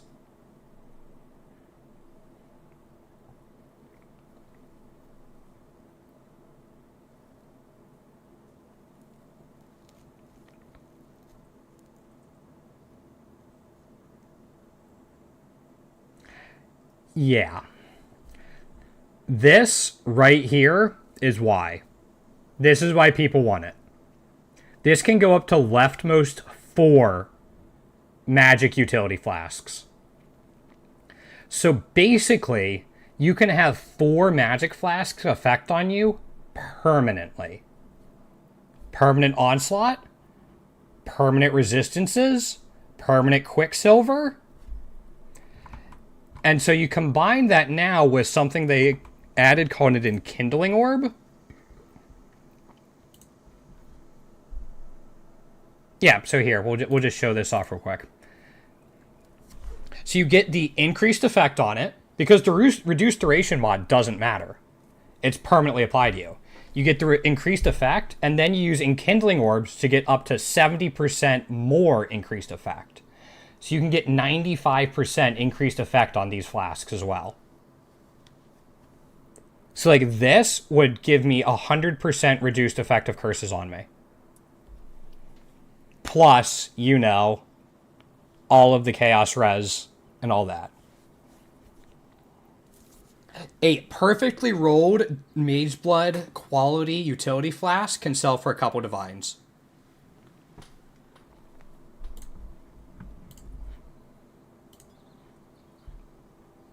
It's so strong.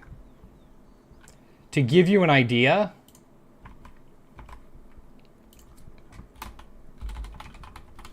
so this is 300 divines. Headhunters are now 47.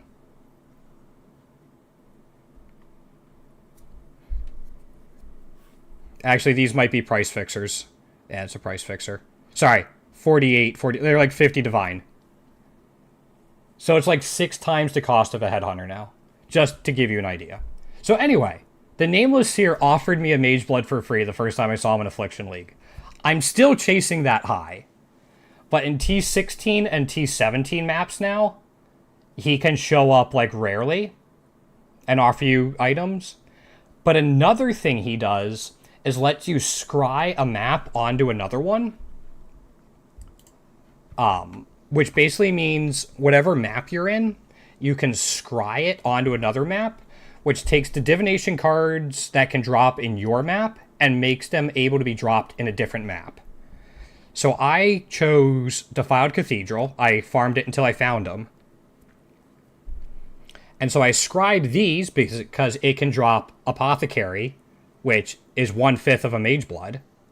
It can also drop 7 Years Bad Luck divination card, which a set of them can give you a Mirror Shard. And then I scried it onto a City Square because it just has a layout that I like. So this lets you target farm divination cards you want, but on a map that you want to run, in case, like, I don't like running Defiled Cathedral, for example. So yeah, Nameless Seer is a way you could, like, farm divination cards on a map layout you actually like. Oh, I chose the wrong, this isn't my strategy, I forget, I'm on the wrong passive tree. It'll kind of show it. It's fine. Now we just have some fun with Delirium and a whole bunch of stuff. And Beasts? Alright, it's gonna be my lucky die. Yeah, the only thing is, like, he can be tough to see when he shows up because of, like, all the effects usually going on in a map. And I have pretty bad eyes. So it's, like, I think I've missed him appearing a couple of times. But Yeah, it's a really nice thing they added this league.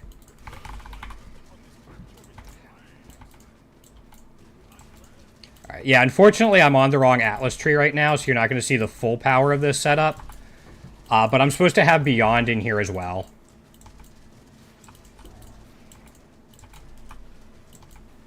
So, like, as I'm killing these Harbinger things, Beyond is going to be coming in from all the Harbinger mobs dying.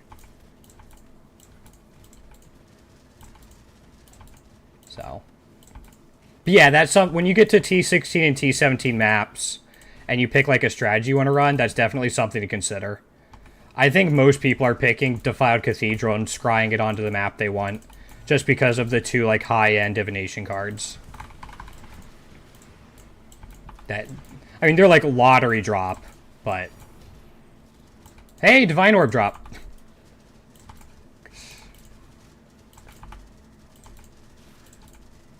But yeah, learning about Scarabs as well will be a really good thing for you. Scarabs can really push certain Atlas strategies into overdrive. Scarabs can also be very expensive. Like, there's one Scarab that's like a Divine, like 1.2, 1.3 Divines for one.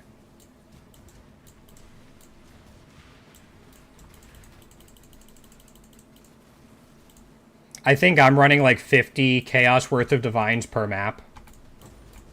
Because you can have up to 5 plus your map. So, they're worth learning about as well.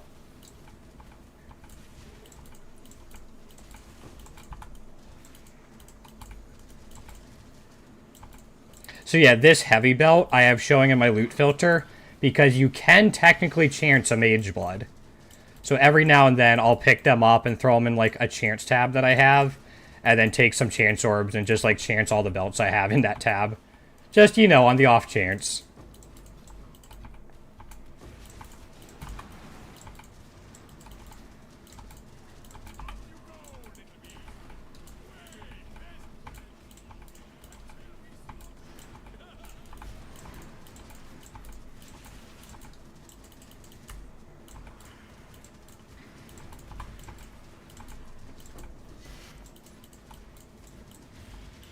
So. Yeah, there's lots of great things they've added since Betrayal. Like, there's so many good things. Like, last league was fun for, like, the first 2 weeks. It was alright. It was, like, a really big crafting league, and people were making just insane gear very quickly because of it.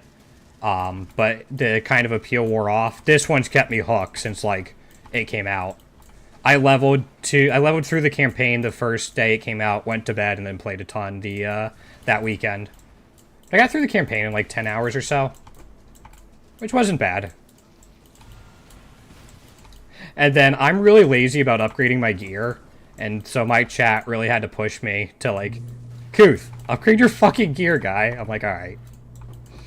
Because I used to be like, I'm just gonna hope something drops for me.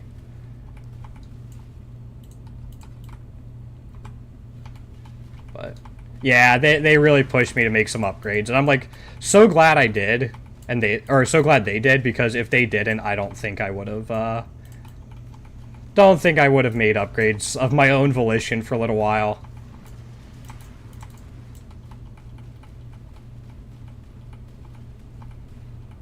I actually crafted a ring last night.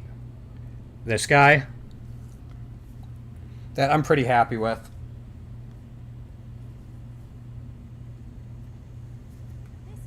I mean, yeah, as long as you're having fun, there's no, like, wrong way to play. But, yeah, I made this ring last night.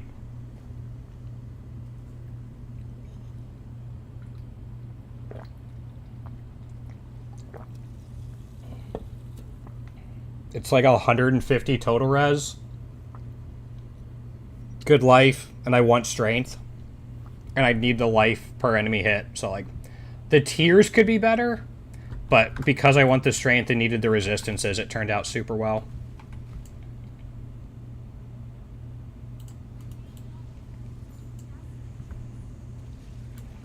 Also, I don't have the right harvest set up on my Atlas tree right now, so this is a little different than what we usually do. Don't kill me. Thank you. Yeah. It took me a while to craft and lots of steps to it, but I'm pretty happy with it in general. Like, the biggest thing I wish was changed was, like, I wish the lightning res would be all resistances. Or, sorry, lightning res would be all attributes, but... You know what the dumbest thing about this is, though? My other ring.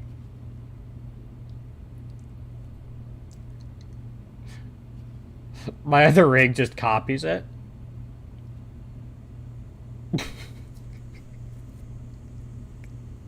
It's so dumb.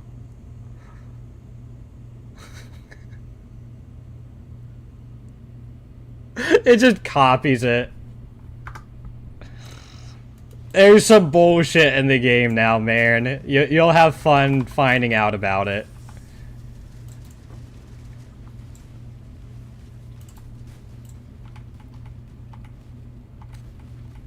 I mean, the ring I actually want... Hold up. Let's take a look at the ring I actually want.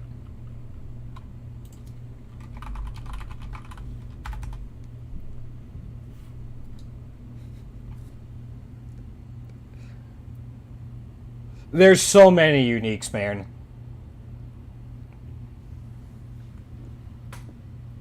This is the ring I want.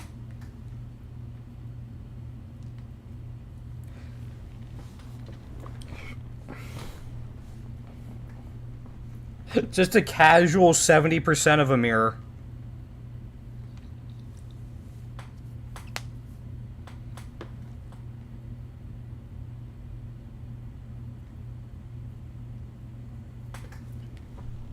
Yeah.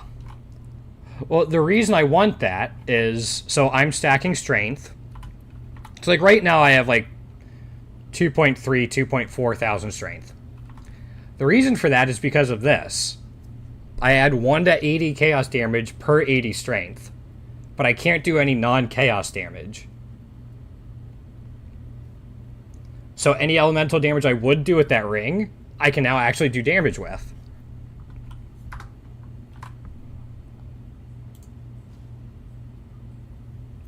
And the reason that's important is because of this sword, where it adds 2 to 5 fire damage to attacks per 10 strength. So, like, all that fire damage would become chaos damage and actually count. Right now, I can't do it because I don't have a way to make it chaos damage. So, yeah, per 10 strength, that would be 237. So, it'd be 470 to something over 1,000 damage, like flat damage per hit that gets converted into chaos. And everyone's chaos resistance is 0 around me. So, this build gets dumb, but it needs a budget. Like, it needs, not a budget. It needs a complete disregard of, okay, this is just where I'm putting all of my money this league.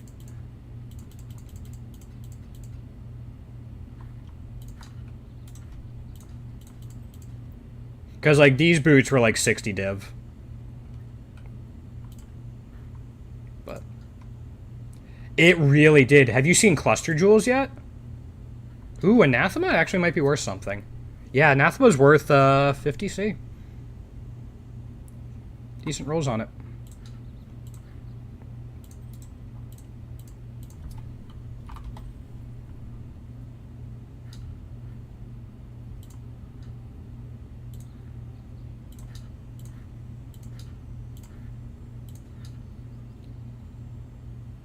Yeah, they're really strong. Like, for pretty much any build, Cluster Jewels are huge. Yeah, my build runs 3 of them, and it makes such a big difference. It just makes such a big difference having 3 of them.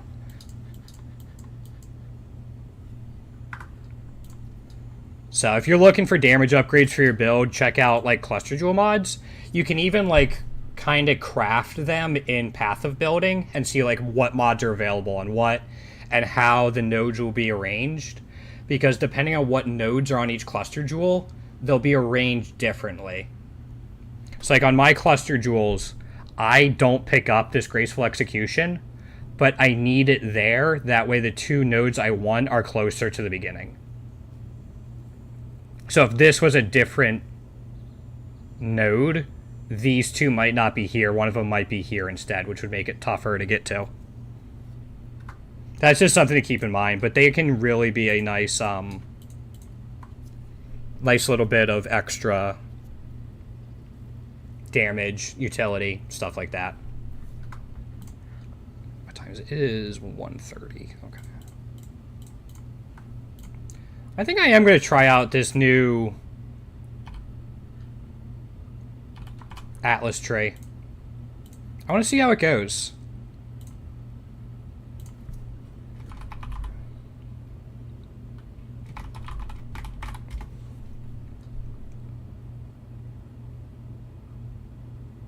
Devouring Diadem.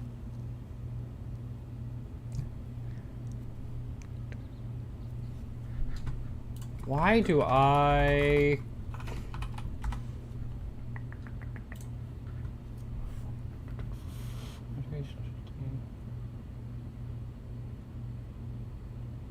You can do better. You can do better.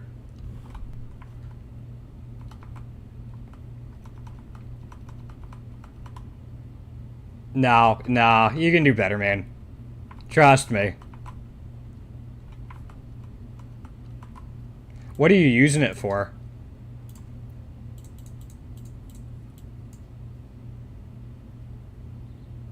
Oh, for Myrna? I mean, there's now, man, that sold fast. There are now, crafts, like, bench crafts that can help you out with that. Okay. Well, I mean, there's plenty of ways to fix that. Linking your skills to an Enlighten. Enlighten's expensive. This is the high-end one, high-end way to do it. Like, we'll give you a multiplier. There's also now over here, if you grab a Mana Mastery.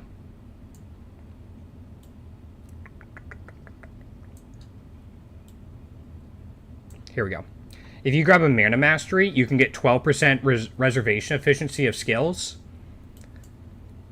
And then also over here, like right below the Ranger starting area, you have Charisma, which is 16% reservation efficiency. And then you get 8% on the way to there. So, I mean, between the two of them, you're looking at 36% increased reservation efficiency. Just with the Mana Mastery, Charisma, and that travel node. These jewel sockets can also roll reservation efficiency. It's only like a couple percent. It's like up to 3%. What did you start? Like, if you started, like, Assassin or something, you still have options up here. Like, if you started, Shadow. This is Ranger. Actually, I was going based off of the, Shadow one. Yeah, this is right below Shadow, not right below Ranger. Sorry. Yeah, this is right below Shadow. All these stuff is, like, right in here. Yeah, no, there's a whole bunch of good stuff in here. Yeah, I was accidentally looking in the Shadow area, Ranger areas down here. So yeah, like Charisma's right there. Mana reservations right here. Yeah. And there's Mana ones, Mana Masteries throughout the entire tree.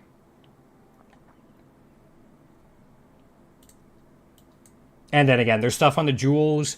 You can get it on body armor too. Certain essences, you can get up to 10% if you use Deafening Essence of Loathings. You get up to 10% reservation efficiency. And I think there's a way for helms to get it too. You can use poedb.tw or Craft of Exile to look at like what mods can roll where. If you're looking for more reservation efficiency. Yeah, like Enlighten and those nodes are like your main ways to do it.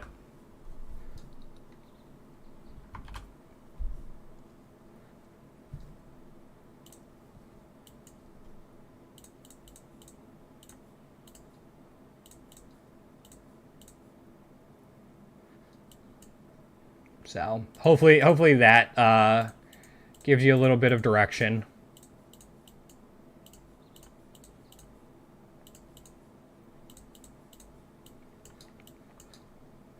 Which one am I rolling? Oh, this is what I want.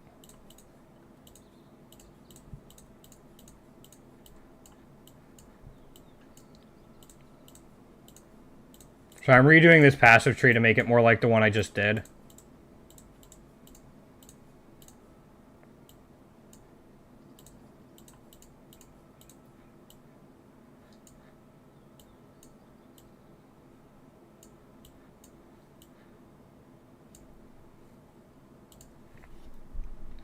Alright, let's see how this looks. I'm going to be alt-tabbing a lot.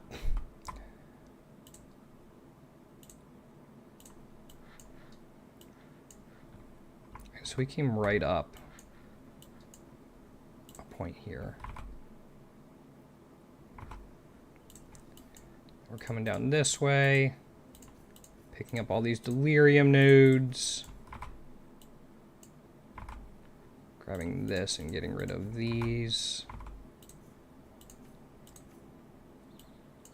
Yeah, if you need any, like, kind of, like, questions about how to fix issues or anything, I can definitely try to help with that, too.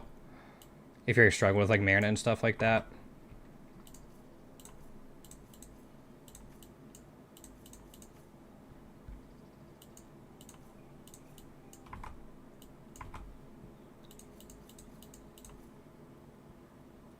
Yeah, that's fine.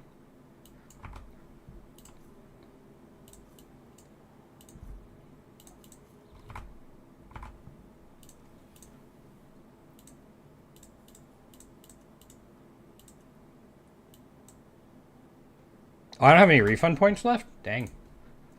I mean, I got plenty of these guys, yeah.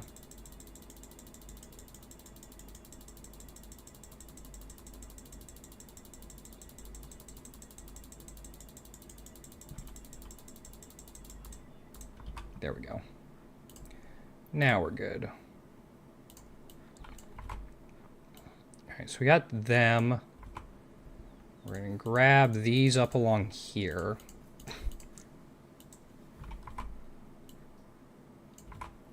I will keep this for now. I'm not as crazy about that, actually. I think getting more altars will be a big deal. Did I ever grab the cartographer? No, I didn't. Okay. Yeah, we're not going to grab this because we're not going to have that many rare monsters. But we will grab that. That. These. Again, I want to thank everyone for hanging out today. We are doing a charity fundraiser for type 1 diabetes research. I have been diabetic for nearly 30 years myself, so this is something I am very passionate about. But just people being here, hanging out, makes an absolutely huge difference. So thank you so much, everyone who's here. Well, you bought a 6 links bows. Yeah, they're usually pretty cheap. Especially this late in the league. We're like 3 weeks in now. So you're catching it at a good time.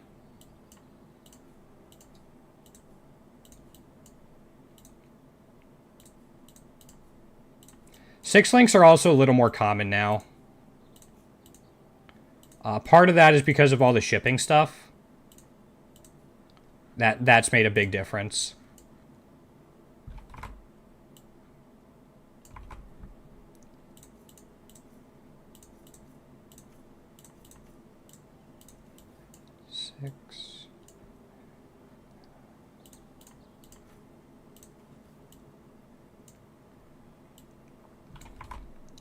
All right, hold on. I'm missing a couple points. Oh, we're missing that one.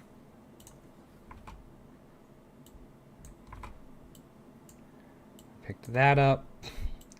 Got those guys down there. We got that delirium wheel. We picked those up. We got these.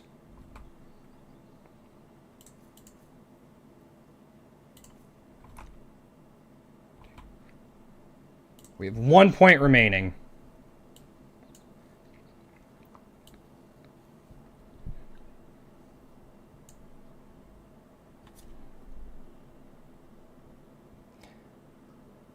Yeah, let me know how the test goes with them, though. I'm curious. Yeah, the extra gem levels will definitely help Toxic Rain. They are a big deal indeed. I think I might just grab these down here.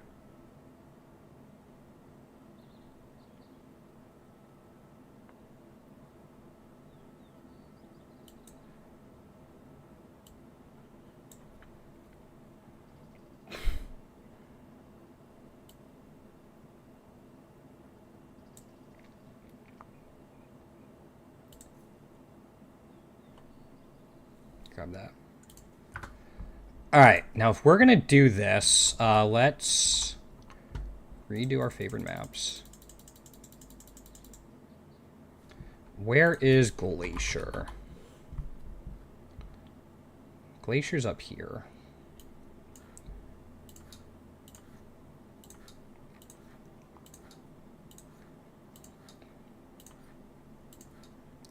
So we're going to do most of these as glaciers.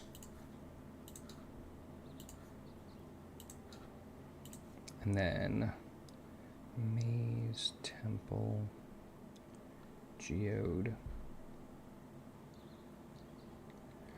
I guess Lookout's the best one. It doesn't have great connected ones. That's too bad.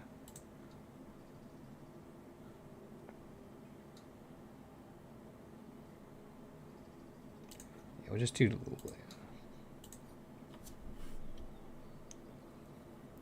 Alright. We have that. Now let's take a look at our scarabs and how we want to run these. Because we want Titanic scarabs.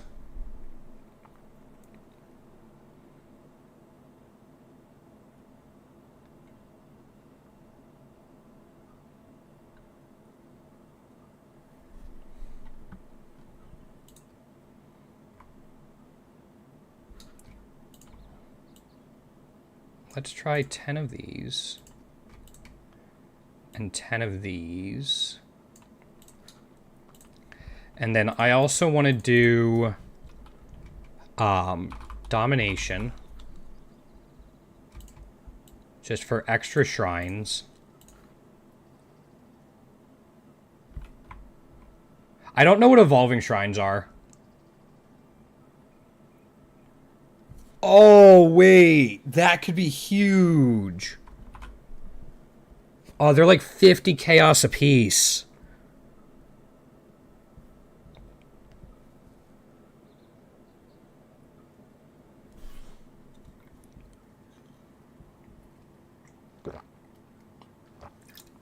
That could be huge, though.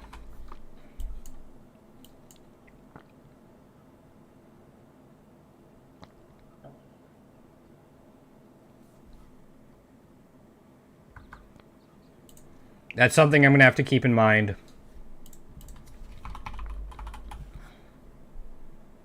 We already have a mirror.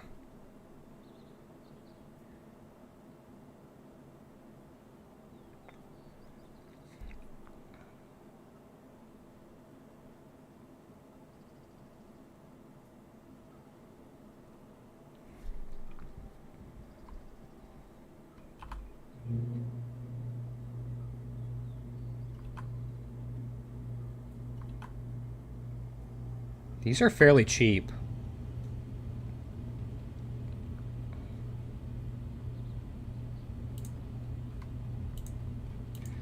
This could be an absolutely horrible idea, by the way, Numbers. This could work out very poorly. I just want to put that out there.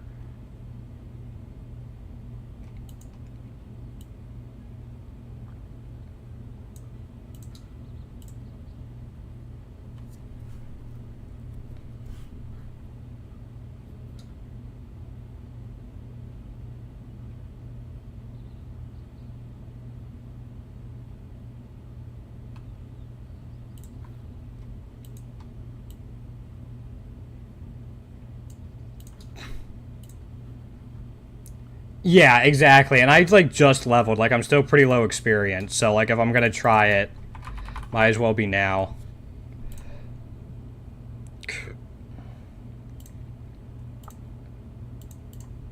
And, like, I think I'm gonna be experimenting with these scarabs for a while, but...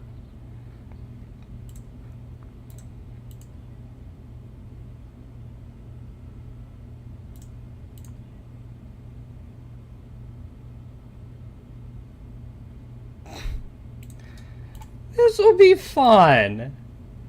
I don't know. What do I want?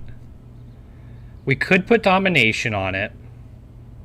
Wait, hold on. We forgot about anarchy scarabs. Hold up.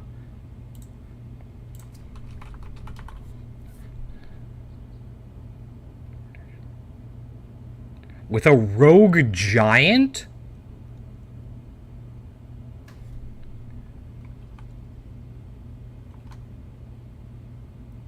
Alright, let's try this setup for like 10. Titanic. Domination. Titanic. We actually might replace the Delirium at some point, but we'll see.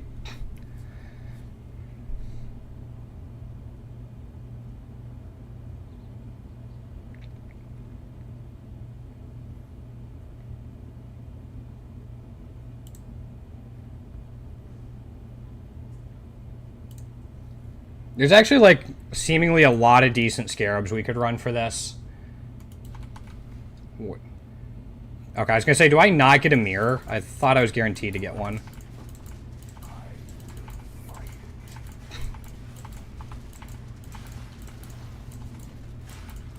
We want this.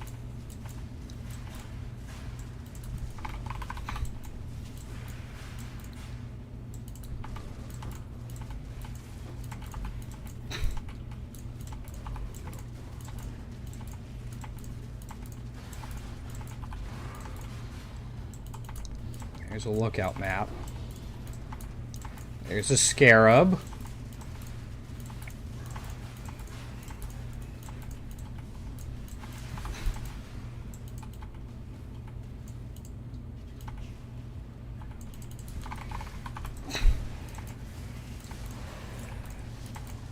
We get everything here. I think this is one we come back and loot everything. Because we definitely want to clear out as much as we can.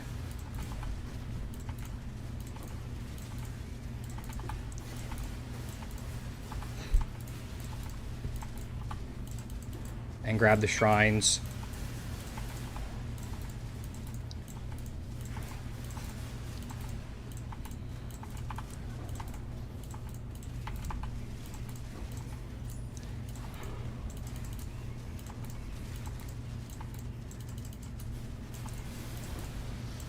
Explore scouting report.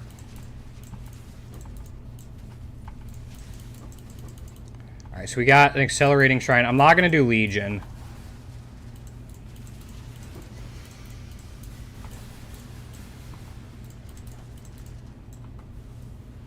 Still more than 50 remain. Well, I'm going to try to clear this out first. Let's see here. Yeah, we want to clear these guys out because they drop all of this. Yeah, look at that. That's not even the main boss. I don't think. Yeah, no, here's the main boss.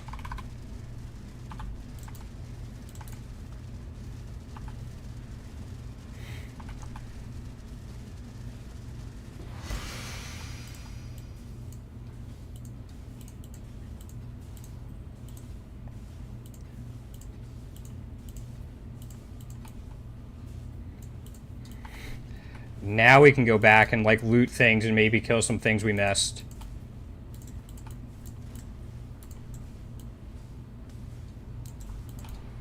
Because, yeah, we still got to get our Delirium wards, too. Which are going to show up here.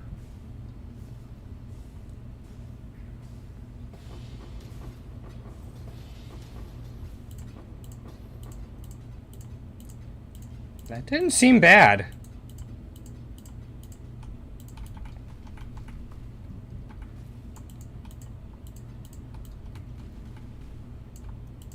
I did miss these shrines along the way, but...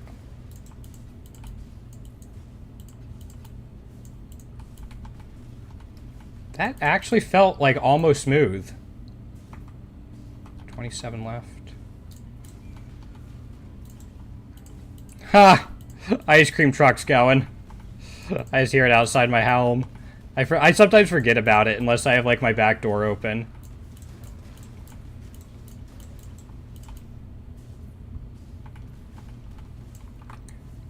Okay.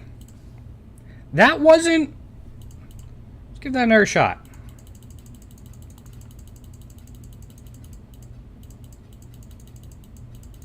This will probably also help me figure out how to roll cluster jewels.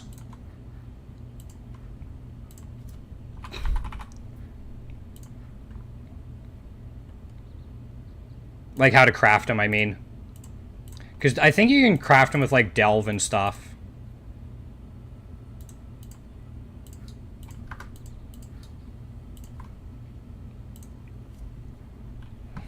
Also, so we're at 145.8 thousand gold right now. I just want to see what we get up to with this.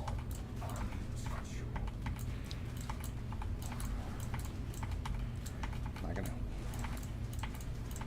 Goatmen and extra projectiles. What a fun combination. Yo. Faldo's puzzle box drop.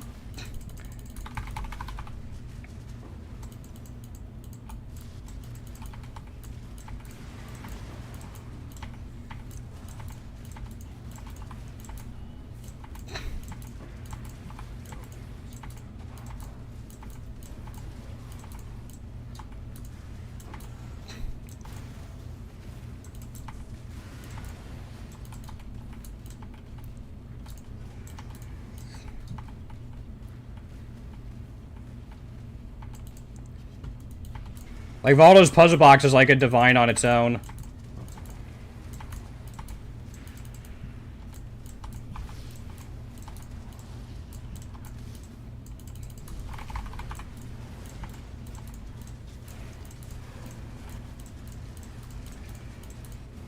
My computer is protesting.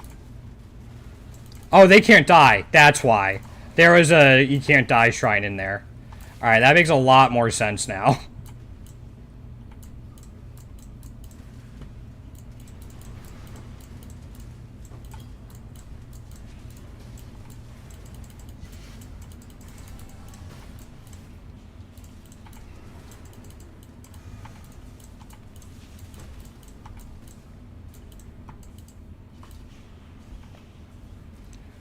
Round all these guys up. Yeah, I mean, look at that explosion just from those guys, from the loot and stuff.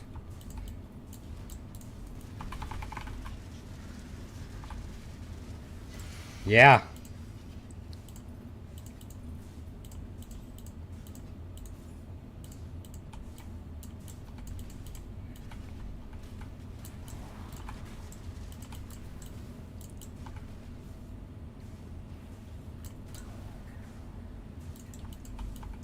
Got a little bit of running back to take care of these guys, but I think I might be able to do it along the loot along the way and be fine. The damage improvement, yeah, yep. The extra link is like an exponential amount of extra damage. It's so nice once you can get it.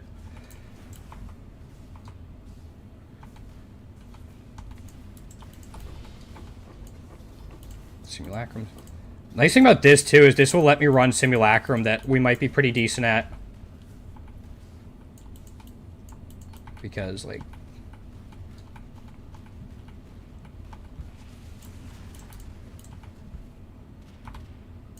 Yeah.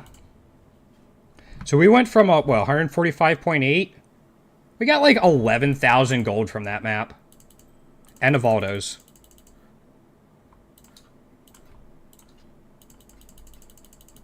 And, like, this is fairly low investment. Like, these aren't super expensive scarabs or anything.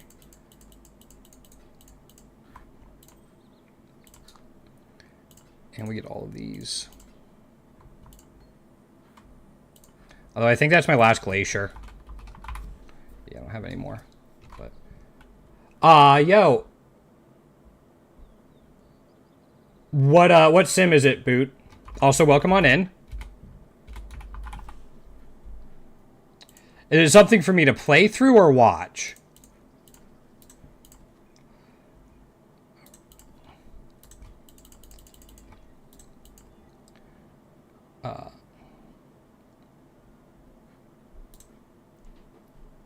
Play? Okay. Virus. Hey, Barry. Barry, you want to see what we made last night?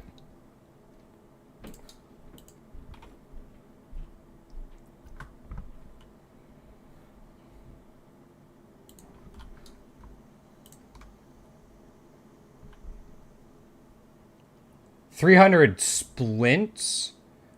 Oh, the simulacrum. Yeah, we can do that, Boot. After this map, I'll go ahead and do it. Yeah, you see this one. Do you see what it's mirroring, though?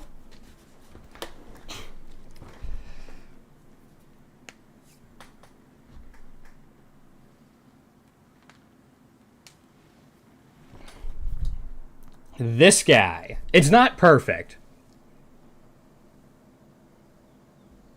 But I'm pretty happy with it because I crafted it myself.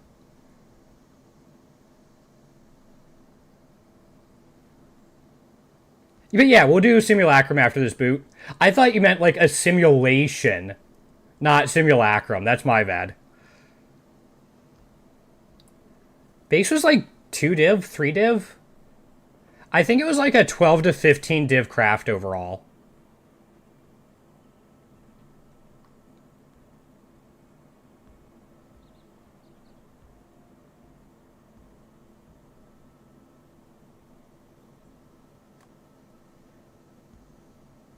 Oh, so there will be a free-to-cam today because somebody donated $5 to the charity fundraiser I'm doing last night after I went off of stream. So there will be an upcoming free-to-cam.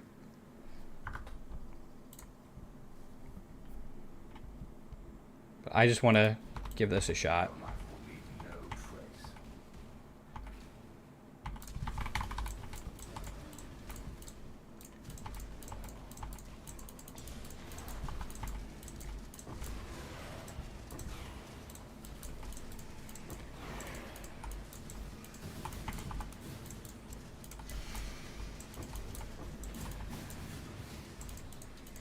I had a feeling he was going to try to hop into the map, so.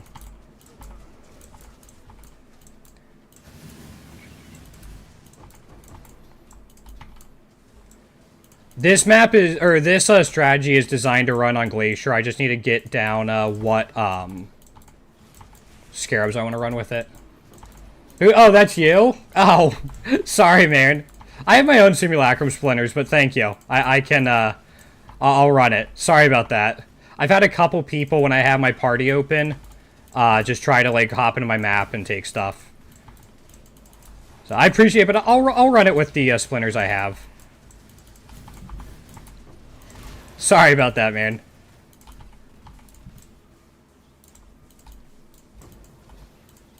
Alright, let's keep going. There we go. Just one jump. I don't want to be targeted, so we'll do this.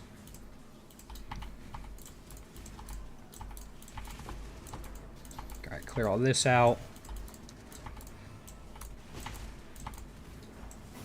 If I end up liking this strategy, I might try to scry Defiled Cathedral on this too.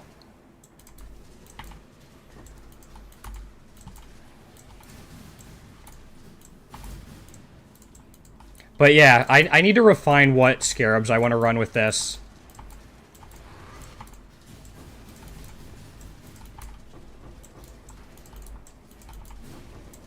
Because right now I think we're just using cheap scarabs, and there's like a couple different things we could do with it.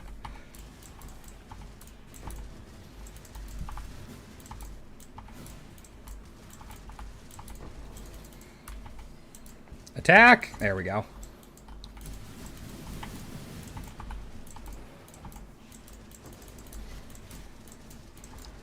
I don't know if I can or not. I don't know, Boot. I have no clue. I have to test that out. But, like, I might need a break from my Harbinger Beyond Harvest strategy on City Squares. And so, like, being able to do it on, like, Glacier would be big. Or I could find a secondary map to do on, like, whatever my backup one is going to be. I have a feeling I've missed a lot. I've seen a couple Seers. But This strategy is designed for Glacier. That's why I set up this tree and these scarabs like I have. Or like the base scarabs. I have a couple like flex spots I can do. But it is 100% designed for Glacier.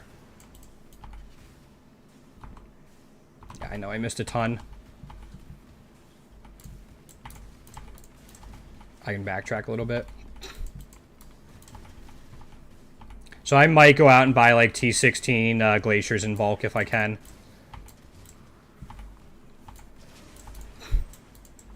You should have seen the little loot explosions we were getting from Glacier.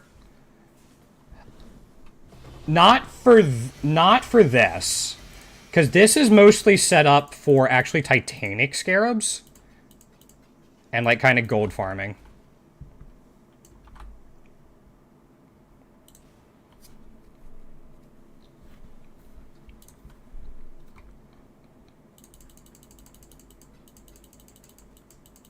Yeah, we're doing... I can show off the passive tree in a second.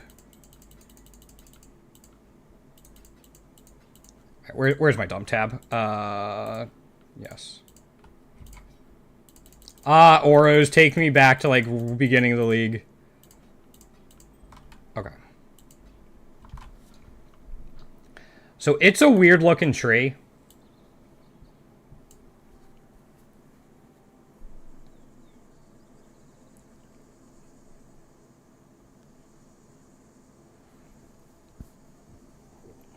But it's basically shrines, scarabs. Sadly. Okay, no problem, man. I will see you, numbers, and hopefully I will see you again. I'll be back tomorrow, 1 p.m. Eastern time. So you can get 89 max res. Yeah, there you go. I want to actually replace my Lethal Pride so I can get those 4 points back. But for now, it's fine. So yeah, it is scarabs off of unique monsters. Delirium. And going to try to get unique bosses. Rogue Exiles for unique monsters. Unique monsters have a chance to drop more scarabs. I'm alright, Barry, but thanks for the kind offer. I think I want to do Domination Scarab of Terrors. That way we can take advantage of trying to get these extra drops as well. And then, so it's just like Delirium, a little bit of Exarch stuff. Lots of, like, Rogue Exiles to try to take advantage of those Scarabs. Delirium for more. And then we're going to be running Titanic Scarabs for Glacier. Yeah, so here, let me show this off. I might end up dropping the Exiles.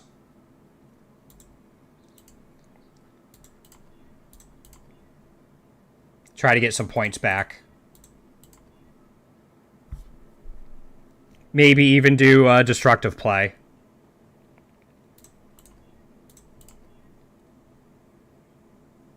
Yeah, let's run this.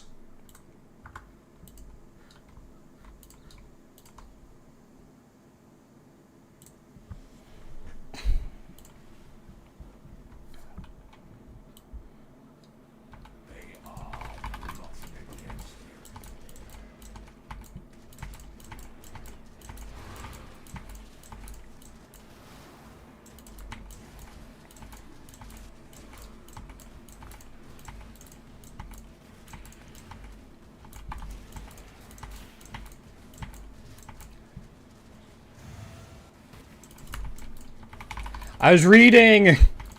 Oh, there's Omniphobia. Omniphobia's down. I forgot to do Simulacrum. I forgot. Sorry, sorry, Cat. I will do that after this. I completely forgot about the Simulacrum.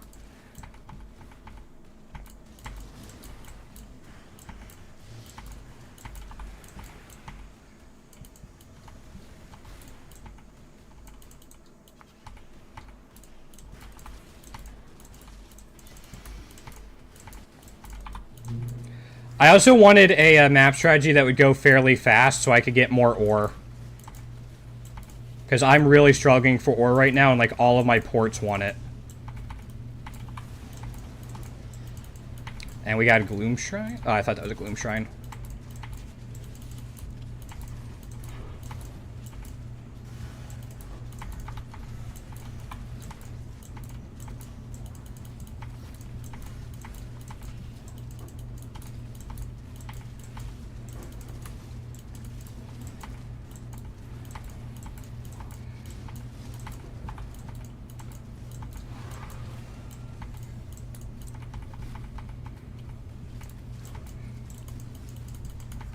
Grab that.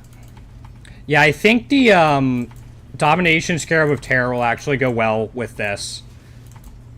Because we're going to have a lot of shrines per map.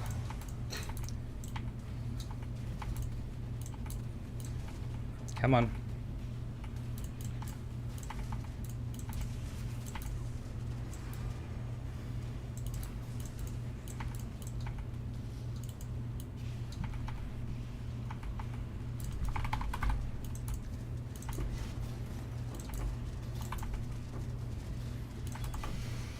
That's not even the main boss yet. Yeah, here he is.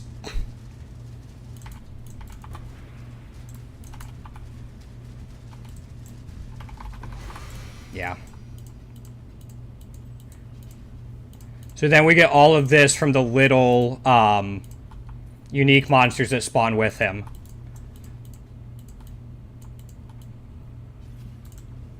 As well. And that's most of it. Again, it's a sloppy clear because we're not like a great clear build.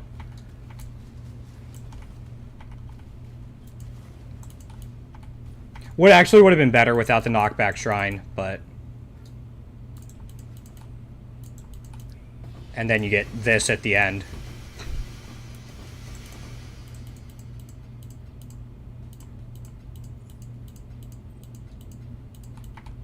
Again, just a couple minutes and we're set.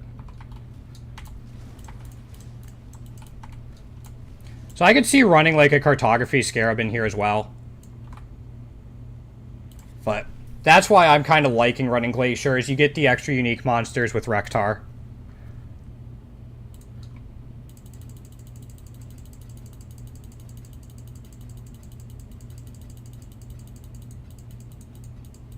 And they're fairly fast. Alright, yeah, let's run, we'll go ahead and run Simulacrum. Do I have my splinters here?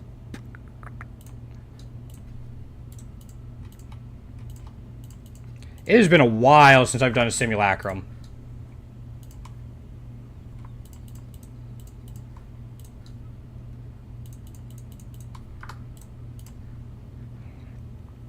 Alright. Let me grab a drink real quick. And actually, before we start this, let me grab a drink. Before we start this, we'll do a free to cam, because again, somebody donated $5 yesterday after my stream was done for a free to cam. Hopefully. But first, you get to see Frida Girl, who gets treats after I grab a drink. So I will be right back.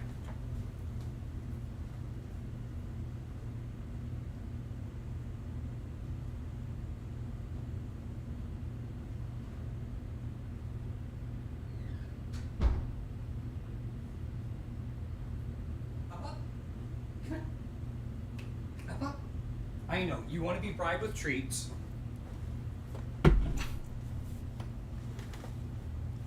She'll be here. She's looking at me. As soon as I get this bag, though. Oh, yeah, see, look. Look who's interested now. Oh, what do you think I have for you? Oh, yeah.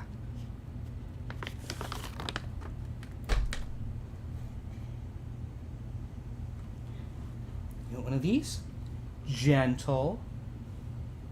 Oh, what a good girl. What a good girl. You want another one? Gentle. Good girl. Hey. Sit. Down. Stay. Okay. Good girl. She is about 6 years old. We've had her for about 3 years. Do you think I have more for you?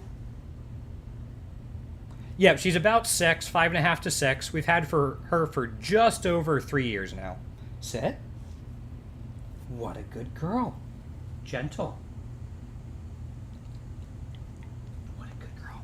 So she is such a good girl. She's made such a huge difference in our life, especially mine. We went out for a little while without a dog. And then we got her, She was so abused and skinny, emaciated. We got her from a shelter, and they said they found her on, like, the side of the road. But she's such a good girl. I mean, she's all about her. Like, she is not a selfless dog. She loves you for as long as you can do something for her, and that's about it. Hey. This is something I do with her sometimes. Have her pick which hand it's in. Oh, you think it's in that hand? Yeah? Good girl. Good girl. All right. Let me do one more. This is a small one. Let's see if you're good.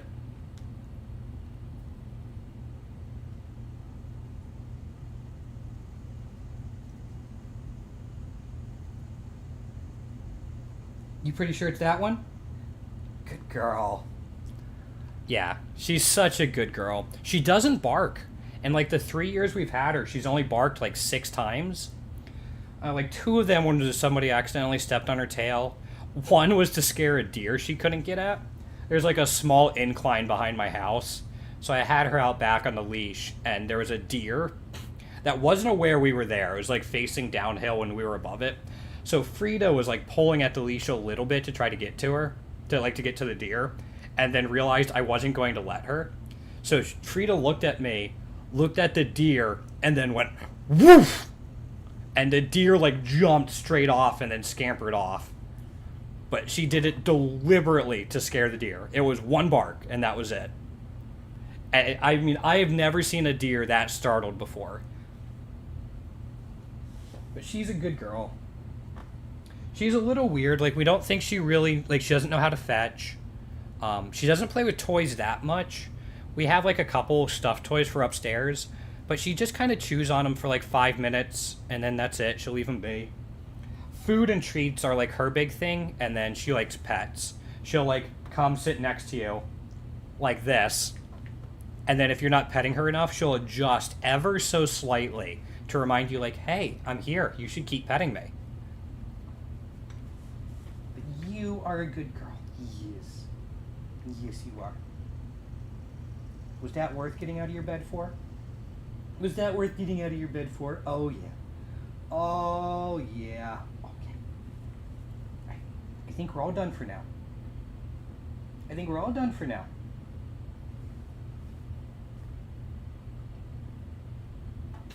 But yeah, she's such a good girl. Alright.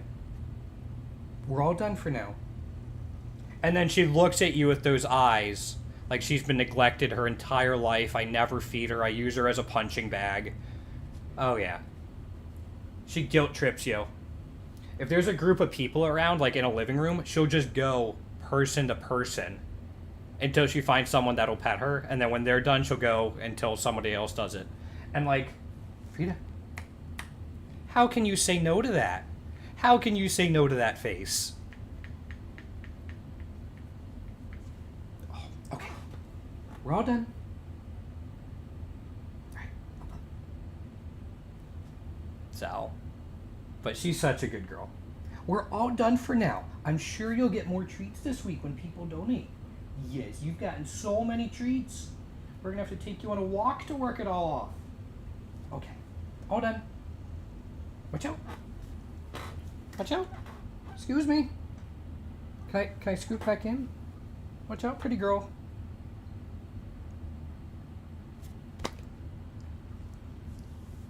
Oh, yeah. She's not even that subtle sometimes. Look at the guilty look on her face because I'm not petting her. Yeah, exactly. Exactly. Am I not done with you?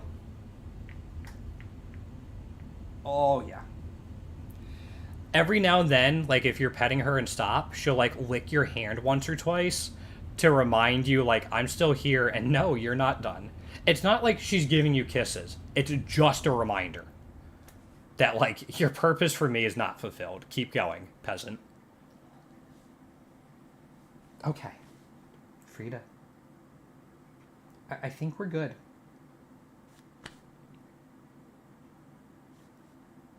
She's a stubborn dog, too. Can I scoot back in? Come on, pretty girl. Come on. Scoot your pooch. Please? Look at this. I can't roll my chair back in because she's in the way, and then she looks at me. All right. Exactly. However, there is a way to always get her to go where you want. Always. See, look at her. You'd think I'd fed her all day. Gentle. Oh. Gentle. Good, gentle. I know. I know. All right. Place. Place. Place. Place. Place. Oh, come on, place. Place. Good girl. One. Good place. So I'm trying to teach her place to go to her bed. And so, like, I use treats to try to teach her. Because why not? Like, that she responds well to treats. But her thing now is she thinks it means just go to her bed and put her paws on top of the bed. And that's it. Not like lie down in the bed. Just like get close to it and make sure at least one paw is on it. And that's place. So like every now and then she'll get like super excited about treats and run over. And then like lay down aggressively. Because that used to be like what she had to do. And then she'll, like, take a paw and, like, swing it towards where she thinks the bed is. And, like, completely miss. And then, like, scooch herself without actually getting up so at least one paw is resting on the bed. She's a great dog. Just, she's funny sometimes. Pretty much. And then I kind of have to reinforce, like, how about we try getting both paws on there? Also, I have no clue how this is going to go. But here goes Deli. I don't know if you're going to see it to completion, because I've never completed a Deli. But I think shocks and maybe some dots might get me here. But now she's such a good girl. And I have no problems marketing her for donations for the charity this week. Because, like, who doesn't need more Frida in their life? Normally, I just have it as, like, a channel point reward. But I took that down for this week. So.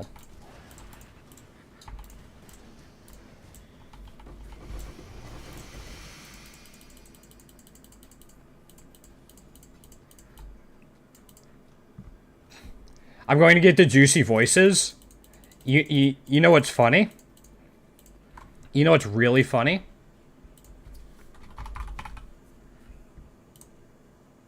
Oh, did I sell it? Hold up.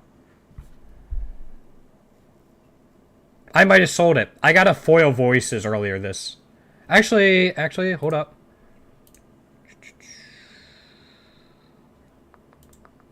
Where is it? Where are the Valdo's maps? Yeah, I can get foil voices from this.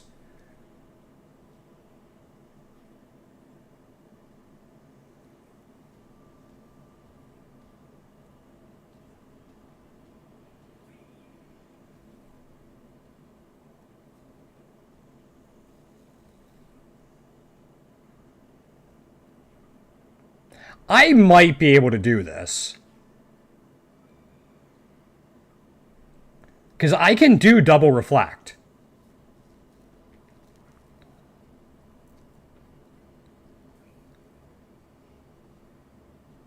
I mean, they're tough even for my build right now. They're a lot. I don't like the bosses, but... I mean, they'll happen. You'll get there.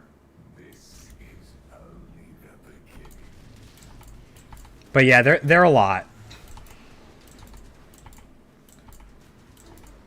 If you get T17 maps, though, they sell for quite a bit.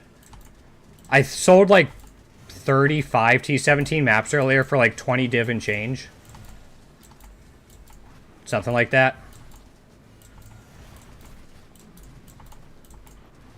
That's why I'm thinking about maybe trying to do a cartography scarab on this new Atlas strategy.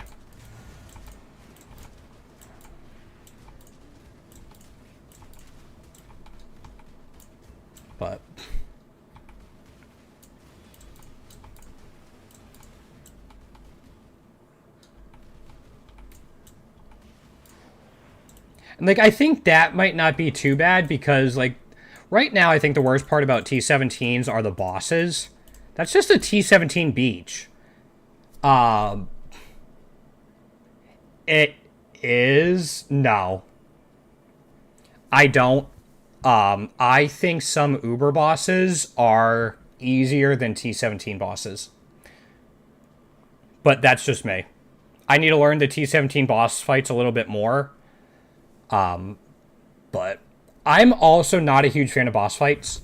I'm going to put that out there. I feel like there's a lot of screen clutter. And because I'm completely blind in one eye, so my ability to discern certain graphics and visual cues is tough for me sometimes. So with all the screen clutter, I can struggle with those boss fights.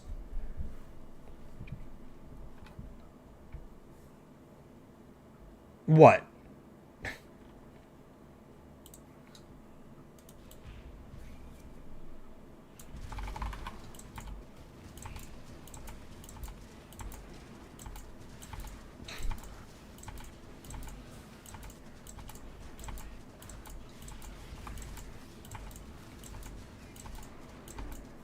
Yeah.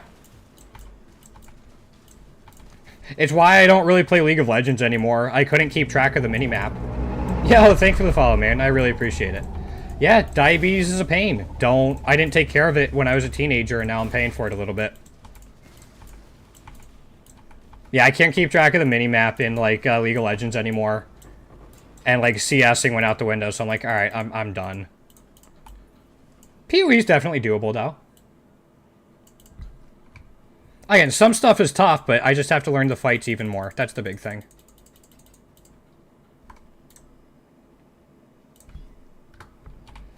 Yeah. It's just, like, some of the mechanics, too, even if I had vision in both eyes, I wouldn't enjoy.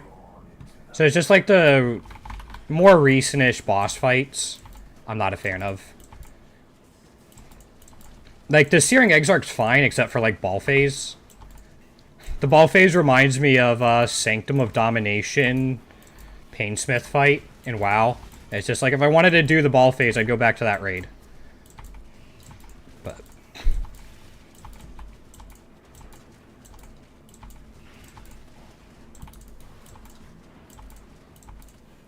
So... just some of the design stuff. But... damn. This unique jewelry will at least be nice to disenchant. That's 6-link? No. Oh, Prime Resonator. Those are worth a decent amount. Yeah, that's 40C right there. Not a fan of the guy where you gotta stand in the circles on the... Eater of Worlds? The, like, blue electric looking dude. I gotta learn that fight more. I usually do it once a league, and that's about it. Yeah. I like farming Searing Exarch more. It's not so much that jewelry disenchants for more. It enchants for about the same. But because it takes up less slots in, like, the inventory of disenchanting, you can queue up more of it at once. Which is great, like, overnight.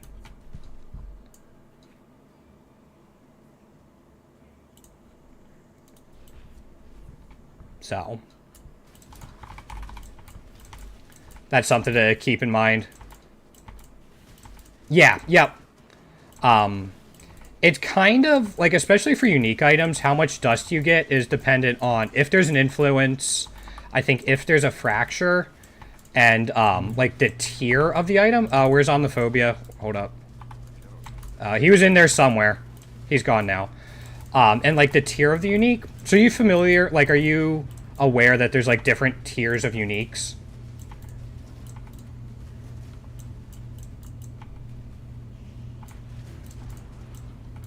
Yeah, so higher tier uniques will disenchant for more.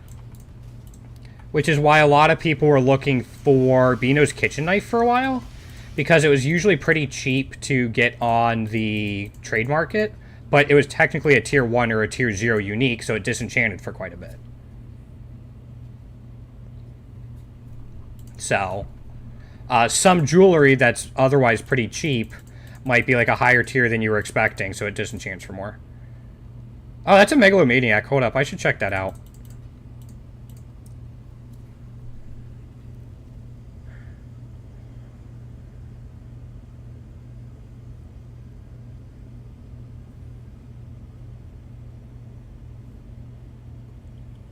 Don't think that's much, but...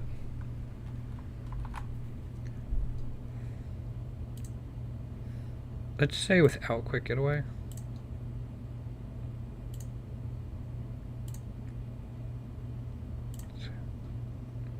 I mean, it's worth something. I would think so. I'll probably put it up for like 50 chaos or something. Actually, let me do that now. If I get spammed right away. Let's put up for 75 just because. What time is it? Okay, it's 2:30. I'm going to have to be wrapping up in about a half hour. My sister's visiting, so I'm wrapping up a little earlier today. But we'll be back tomorrow. Again, we're streaming every day this week, starting at noon or 1 p.m. Eastern Time. We'll be doing PoE for today and maybe Tuesday. And then a little bit of Hearthstone Battlegrounds for the new season, starting Tuesday or Wednesday. And then we'll see how the rest of the week goes. Yeah, we're fundraising for type 1 diabetes research. It's made a pretty big deal in my life, and so I want to keep raising money. It's something I do every year to try to work towards a cure. Because while they've made huge progress in technology and stuff, where is Kosis? Hold up. It's still not a cure. That's what we're working for. Yeah, I appreciate everyone hanging out, asking questions in chat.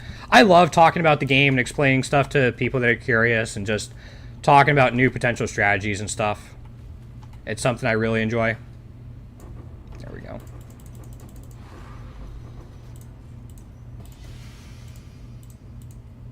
Another Megalomaniac? Man, Call to the Slaughter is like the lone one out there. Otherwise, that would actually be pretty decent. Beautiful.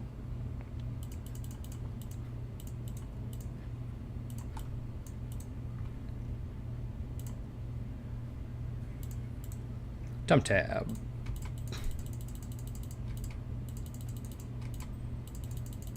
I'll go through all of these later. But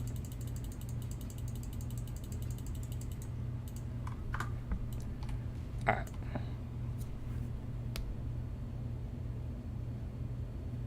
This seems fine. I mean, there's... Yeah.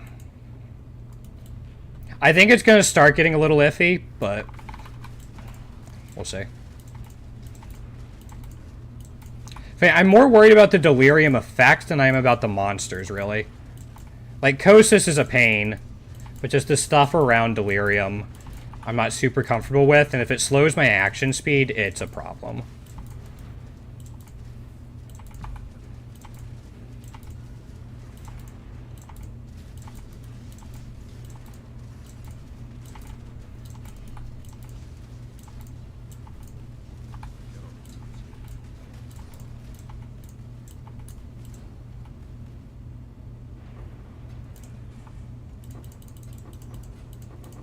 So many jewels.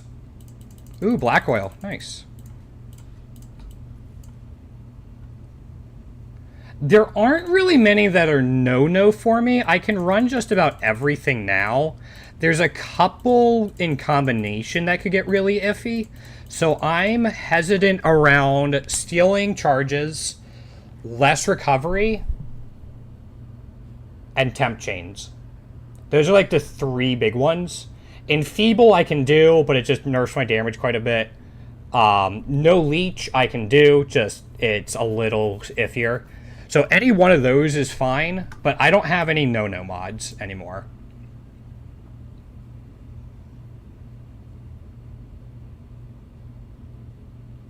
Yeah, like this should be fine. I mean, I can still die to it, but because I'm pure chaos damage, I can do double reflect. I don't have to care about mana, so like not getting mana back, anything that reduces mana leech or anything doesn't matter to me. And all my life gain is life gain on hit, not leech. I have a little bit of leech, but like that's not where most of my sustain comes from. So I can get through that. Temporal change just slows down my action speed. Our survivability is purely off of how often we hit. So, like, slowing down the action speed's a little rough, but that's about it. Yeah, this build will eventually be able to do every mod, no problem. Even combinations of them.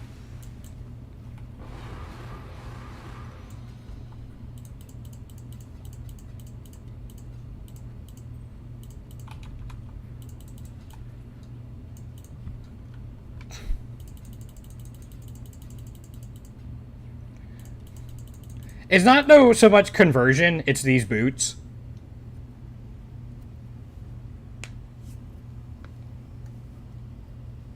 I'm not really converting anything right now. You know, if I ever get Original Sin, I'll be converting. Are you familiar with Original Sin?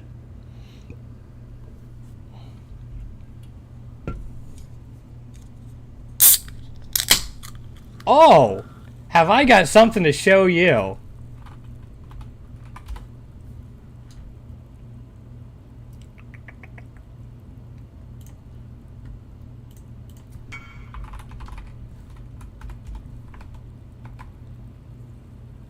I'll deal with that later.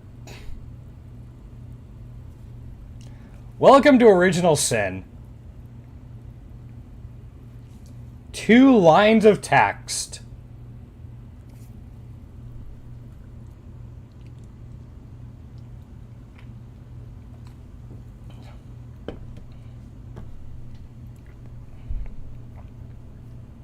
You know why this is really good for my build?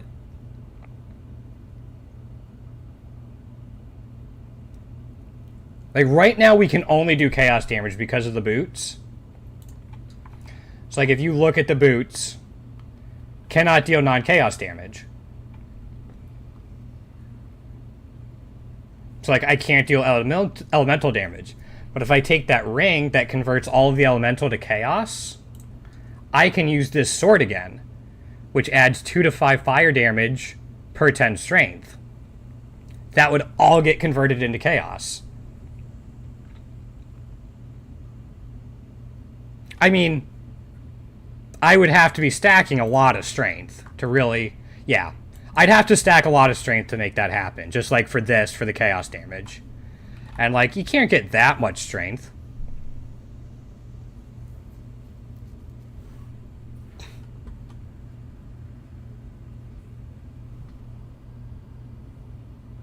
Yeah, this build's expensive at the high end.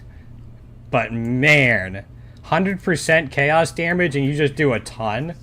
I mean, I am building completely around getting as much strength as possible.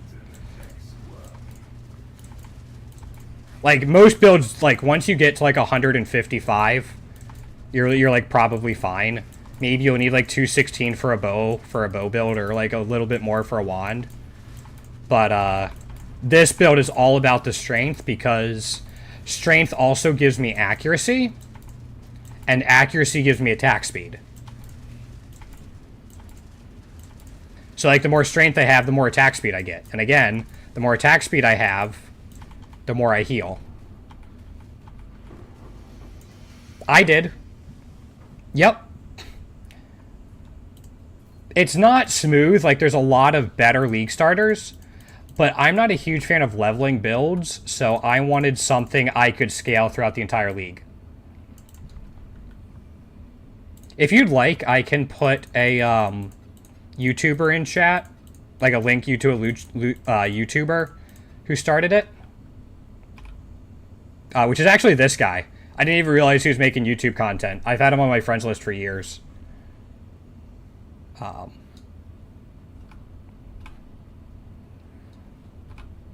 Yeah, let me grab that for you real quick.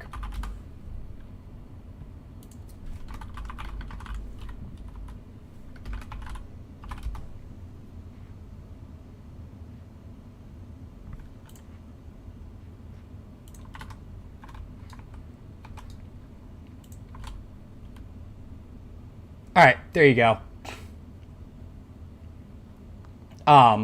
So I disagree a little bit with how he leveled it. I did it differently. I got through the campaign in about 10 hours, Like, I got it done day 1. I got it done in about 10 hours, which is still a little slow, but, like, definitely doable.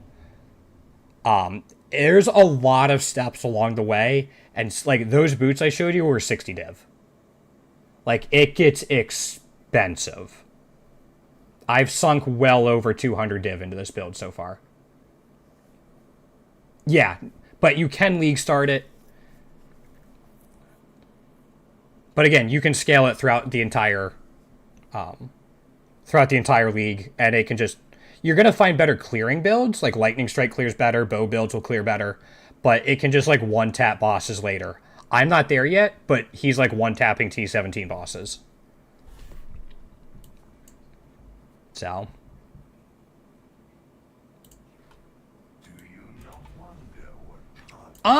No. So the boots are only if you want to go, like, Chaos. You can actually do elemental stuff. If you get a Rakiatas, it'll probably start to feel decent. That's probably down to, like, 7 div now. Maybe, like, 15 to 20 div? Even then, I was having fun with it before then. Hold up. I gotta be careful. Oh, he's dead. And there's other... Like, you don't have to play Molten Strike all the way through. I leveled with Spectral Throw, and then lucked into a 5-link, and that's when I switched. But other people do, like, Bone Shatter or Sunder, and you can use that to get through maps for a little while.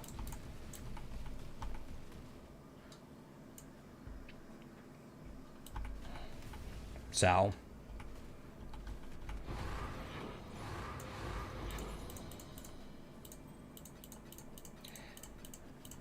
I'd say like maybe 15 or 20 div before you really start feeling it. The big thing that you'll really start noticing a difference on is when you get these cluster jewels. These cluster jewels, last I checked, were like 3 or 4 div each. Like for the 8 passive and the right setup.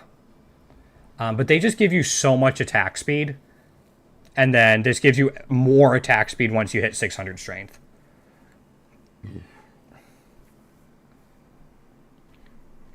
So, yeah, once you cross, like, get 1 or 2 of these and cross the 600 strength threshold, you'll be doing pretty well.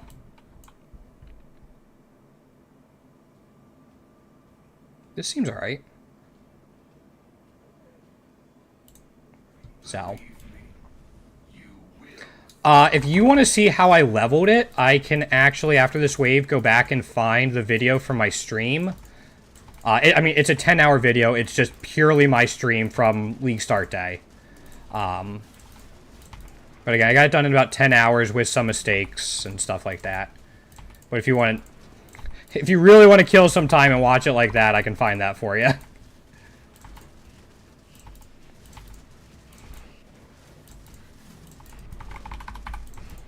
Alright, we're starting to take some damage.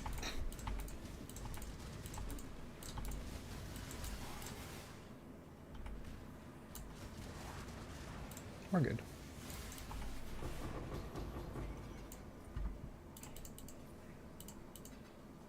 Yes, pretty much always. Just between streaming and, like, I go AFK sometimes either to make dinner or because Frida needs to go out and stuff like that.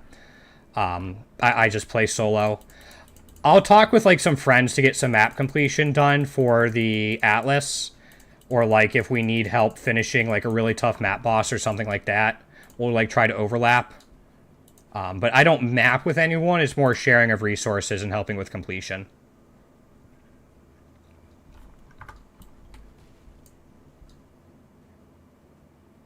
Monsters have a 10% chance to remove charges on hit.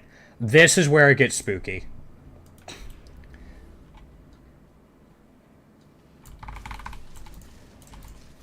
Yeah, I'm actually not a fan that they let party play and solo players play in the same league. I get trading, but party play, I'm not a fan of party play being in here as well. All right, on the phobias here somewhere, and something's detonating. I need to get out of wherever I am. And there's a Kosis. Okay. There's a Kosis. Let me get to Kosis. Okay, there he is. I need to get out of that. Alright. On the phobia's dead. Where is Kosis? I'm dead. Damn it, so close. Yes. Well, again, they're removing my charges.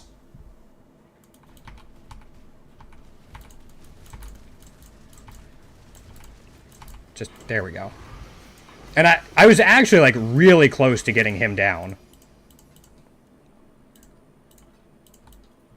So. Yeah, I was really close to getting him down.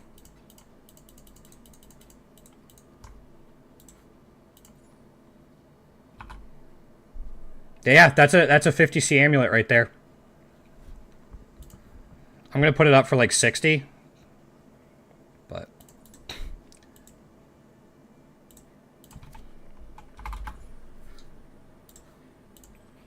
yeah, it's just Nagamahu's sign.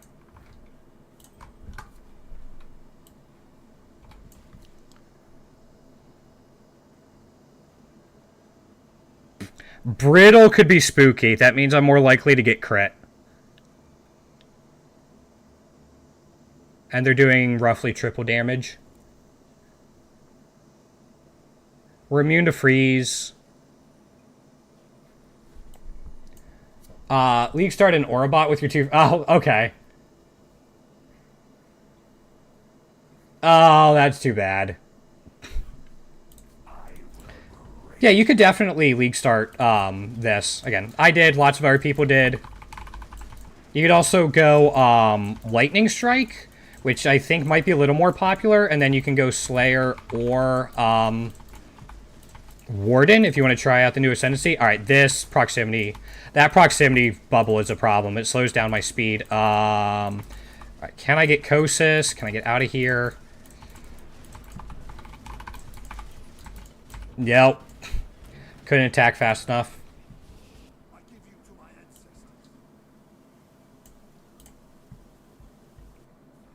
I think so, but I'm not sure 100%. Where is Kosis? Kosis is the big issue. I don't care about Omniphobia. Okay. I say that, but then he might one-shot me. Okay, there we go.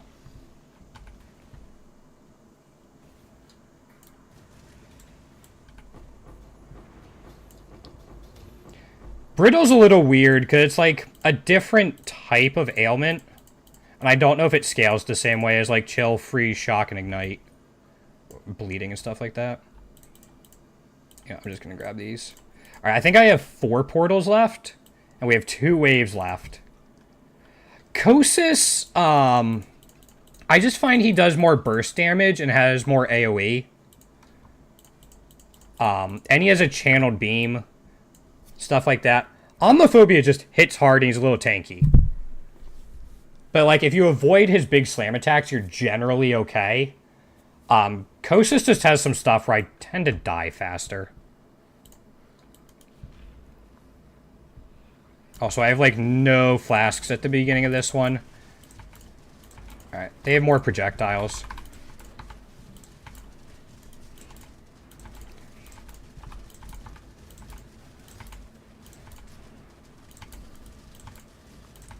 Yeah, I think there's one other one, but I don't remember.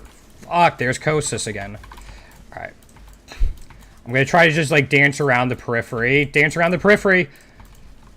Dance around the periphery! I'm stuck! Why am I stuck? Why am I stuck? Let me get out! Let me get out! Hold up, just give me a second. Alright, it's only Kosis. Where is he? Here he is.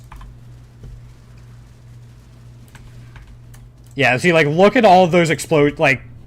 That explosion I just got hit by, even though I thought I was out of range. And that was Kosis, because I'd already killed Omniphobia.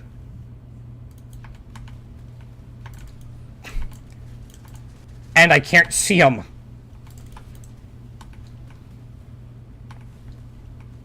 There he is.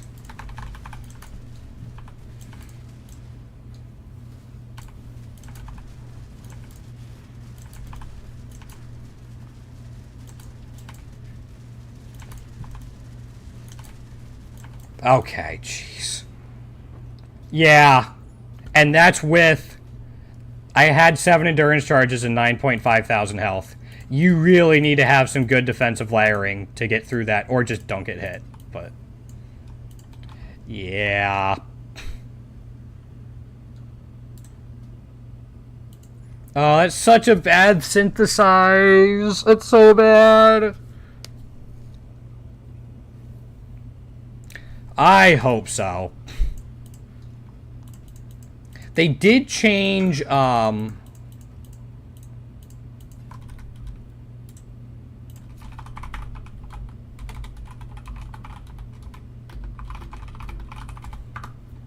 they did change simulacrum. It used to be 30 waves. They changed it to reduce some of the bloat, like upfront bloat.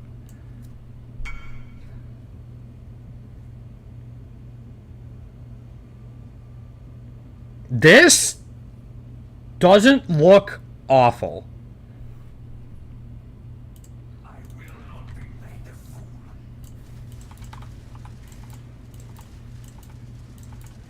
I probably also had 20 fortification charges during that.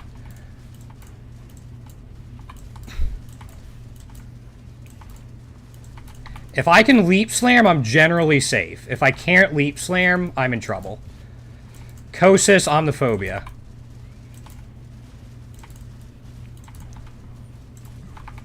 I'm in the middle of a lot here. Kosis is almost dead, but I don't know. Oh, there he is. There he is. We got him. Hold up. I think we're good. I think we're good. Woo!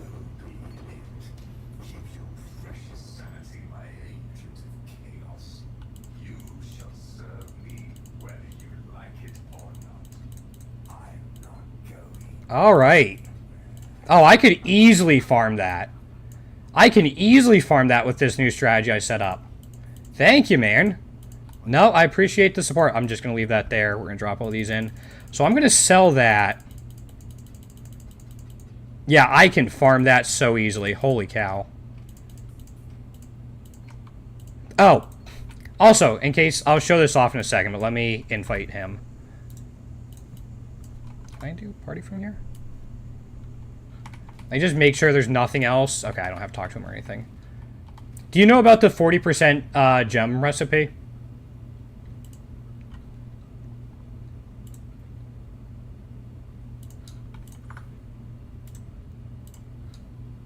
Nope, okay. So this works for stuff other than gems as well. Gems and flasks are like the main one. So there's a couple ways you can get gem cutters prisms from vendors. The first one is if you take, which one I don't care about. We'll take a mirror arrow. If you take a gem that is already 20% quality, no matter how you get it, and vendor it, you'll get a gem cutter's prism back. Just straight up like that. If you don't have 20% quality ones, but you have lots of lower ones, like you can see here, you can take a bunch of them.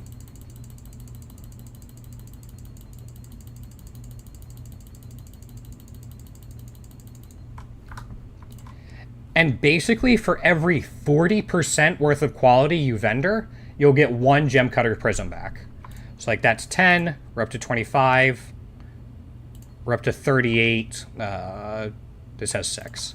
We'll get a gem cutter's prism. So a lot of times I'll just keep any quality gems I find.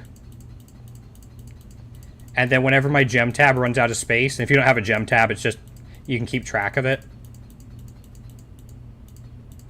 I'll just vendor like a stash tab of them to empty it out, and then boom, 12 GCPs. Yep, you can also do it for flasks. Technically armor and stuff too. Oh, it's so in-depth, man. Yeah, you can do it with flasks too to get glassblowers baubles. You can do it with armors and blacksmiths as well, but those are way more common. Do you know about leveling up gems in your alternate setup?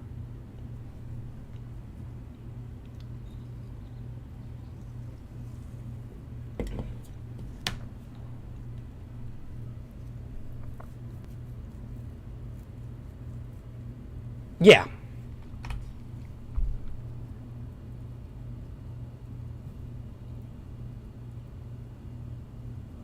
Okay.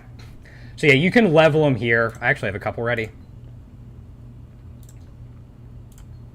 It's a great way to earn some money when they're ready. You can use a website like PoE Ninja to see like what gems are worthwhile leveling, perhaps. So yeah, like I have a whole bunch here that are ready. So you can either take like ones you already have 20% of quality. So like I could take Arcane Cloak and level that. Somebody actually might want that. Take like I don't have any more, so I want green and red. Take like a bear trap.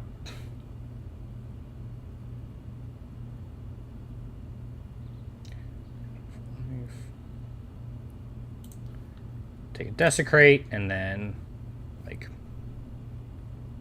maybe a poacher's mark I'll level. PoE Ninja. It is basically a giant databank.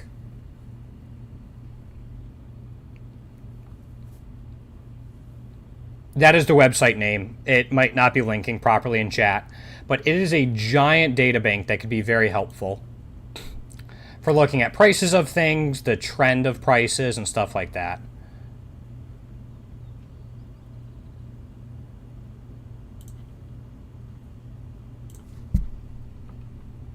So I just price these real quick. 20C. Cool. You can also look up builds there. You can search by class or skill, and then look at other people's builds. That's a way you could do it. It's really helpful for a large variety of things. So it's a website I encourage people to get familiar with, but isn't at the top of my list for new players to learn. Like Path of Building and Filter Blade are like at the top of that list.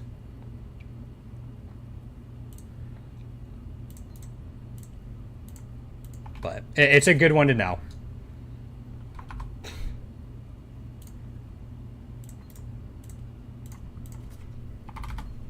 Again, this leveling gems isn't going to make you rich or anything, but it could be a nice income overall. Like, it'd be a nice little boost of income every now and then, and, like, it takes no effort.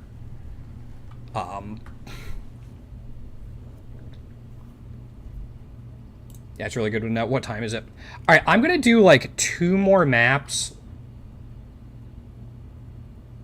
You know what? I still do that. This Zenith build is something I've copied and then just changed how I wanted to. But if you want to experiment with, like, making your own builds, Path of Building is a great way to do it.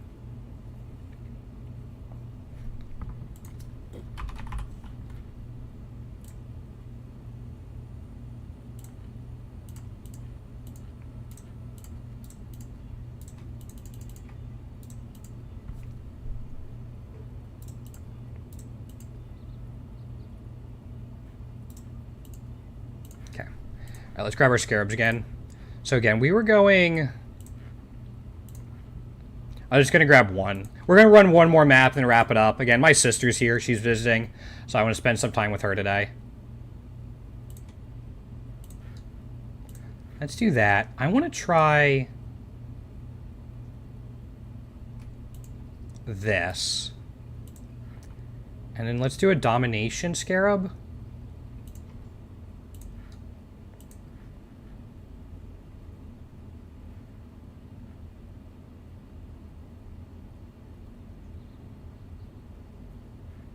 And then, delirium.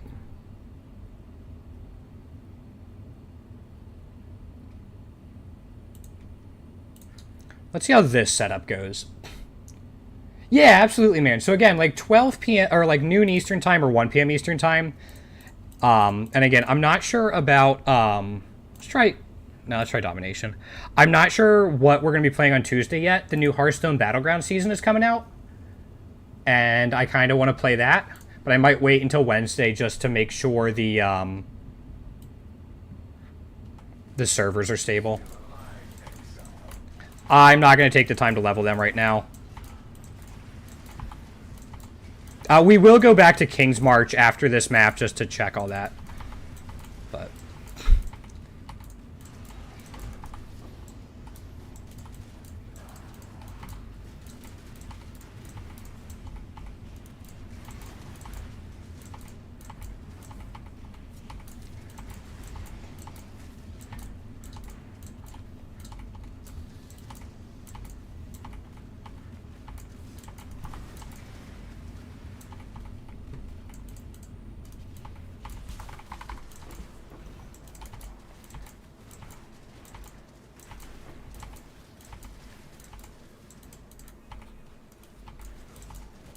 Yeah, we'll come back for all that, but for now we want to hit up quite a few shrines and then kind of just zigzag our way through.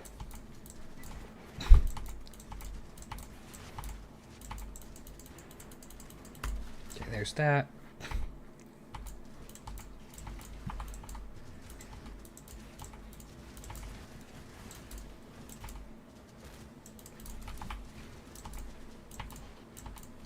Okay, we got everything up there.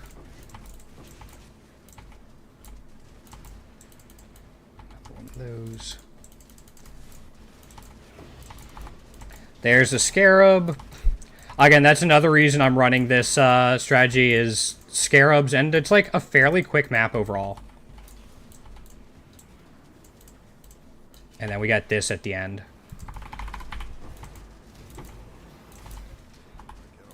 Yeah.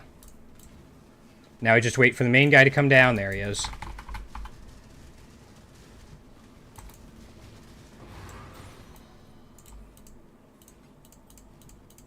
Not bad. Lots of miscellaneous loot, but...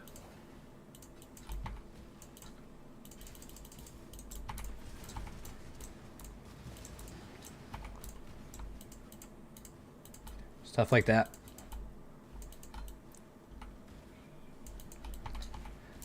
Again, I might make my loot filter a little more strict so there's less stuff showing to go back and grab, but...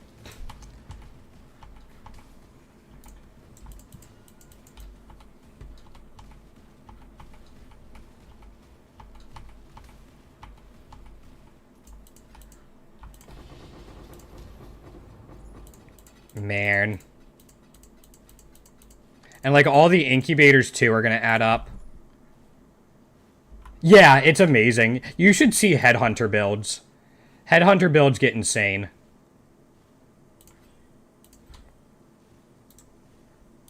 I've had Headhunter builds where I just take up the entire screen.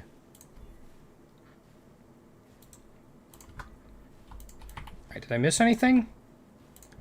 I must have missed, like, a alcove or something.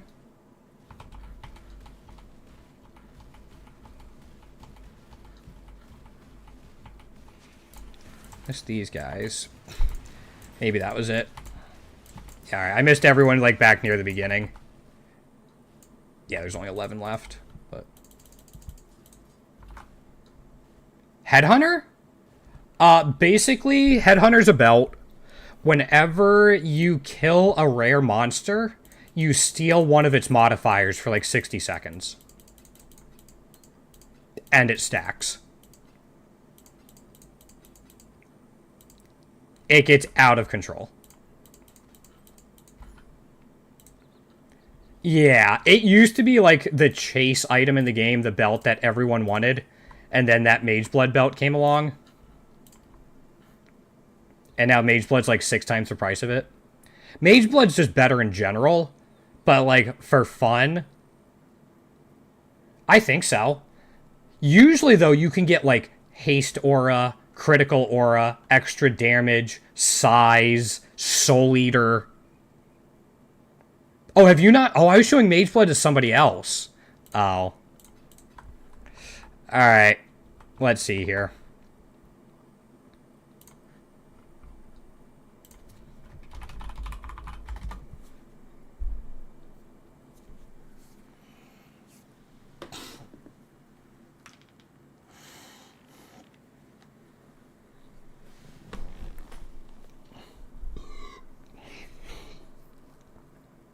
This is a corrupted Mageblood, by the way. Clean Magebloods go for like 270 divines.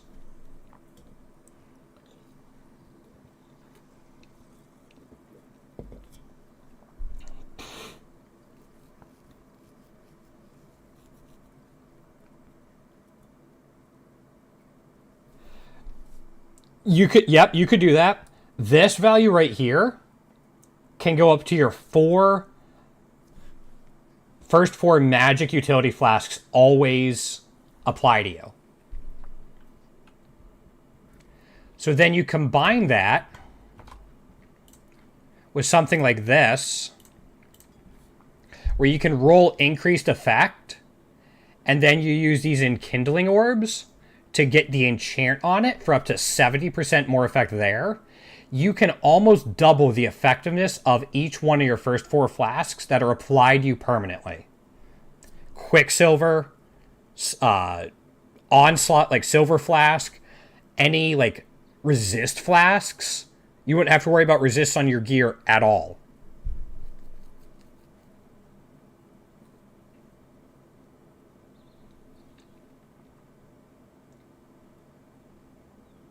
Yep, that's why like uncorrupted ones are like 270 divines. It's absolutely nutty. A like perfectly rolled flask for Mage Blood can sell for like 2 to 3 divine, depending on what it is. Yeah.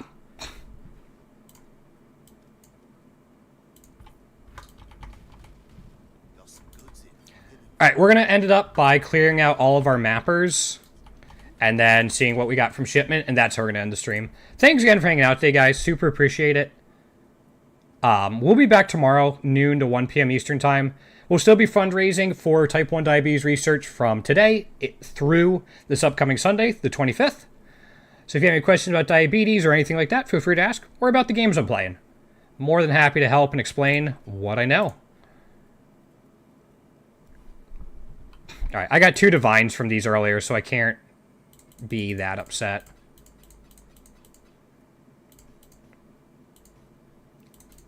About this.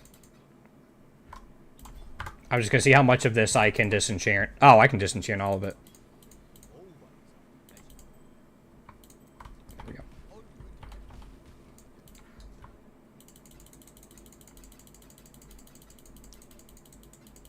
Sorry, just dropping these off real quick.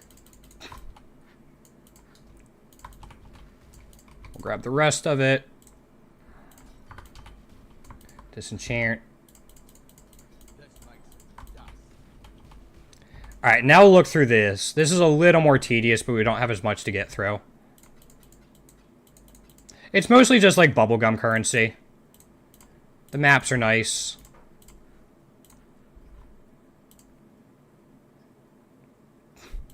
Not a bad Stygian Vice. Somebody might want that. Stygian Vice is a really good belt-based type. Most builds want a Stygian. Just in general. Alright, so that's it for them. I'll fill them up with stuff later. There's only 1 from you.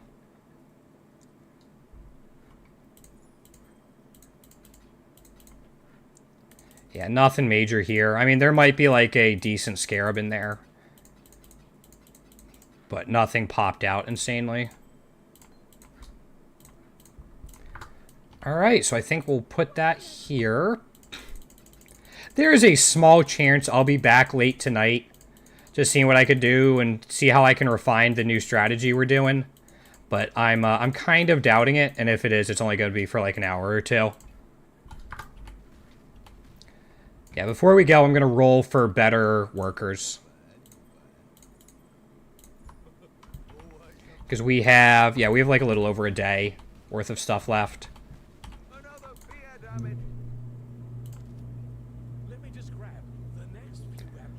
No. No, yeah, I hope to see you again, man. It's been great talking with you and just getting the encouragement to get through Simulacrum. I might save up a bunch of those. I have enough for 10 Simulacrums right now, so maybe tomorrow I'll run the 10 Simulacrums or something like that, just as like an experiment. Also, right now we're looking for rank 10 mappers and rank 10 farmers. I don't think I need any more rank 9 farmers. No, we're good. Unless they're, like, really cheap. This is $6.94 per hour. You're cheaper than him. Okay. So we're going to remove you and grab the $6.94 an hour guy. And then we can get rid of you. Now it's just all about those optimizations for stuff like that.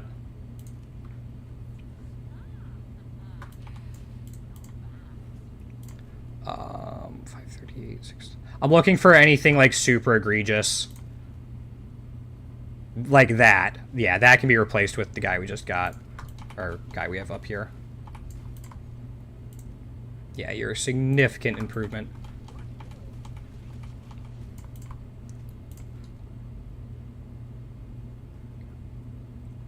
I guess he's so expensive because of his mapping. But we're not going to use him at that price. We're not going to use him for mapping. Nothing there. Rank 9 mappers? I don't think so.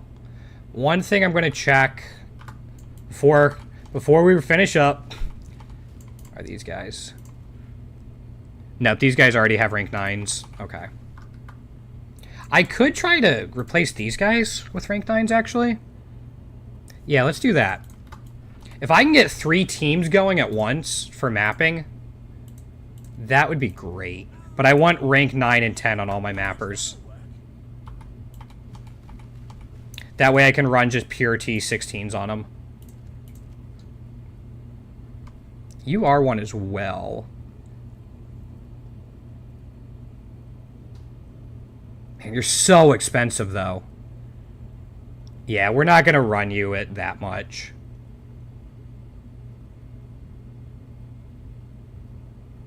Right? You know what? Screw it. Just in case. We're not going to need you anymore. All right. We're done rolling for now. We're going to wrap it up there. Thanks again, guys. Keep your eyes peeled in case there's a stream tonight. It's not very likely, but I will be back tomorrow, noon Eastern time or 1 p.m. Eastern time. Hope to see everyone then. Have a great night. Take care.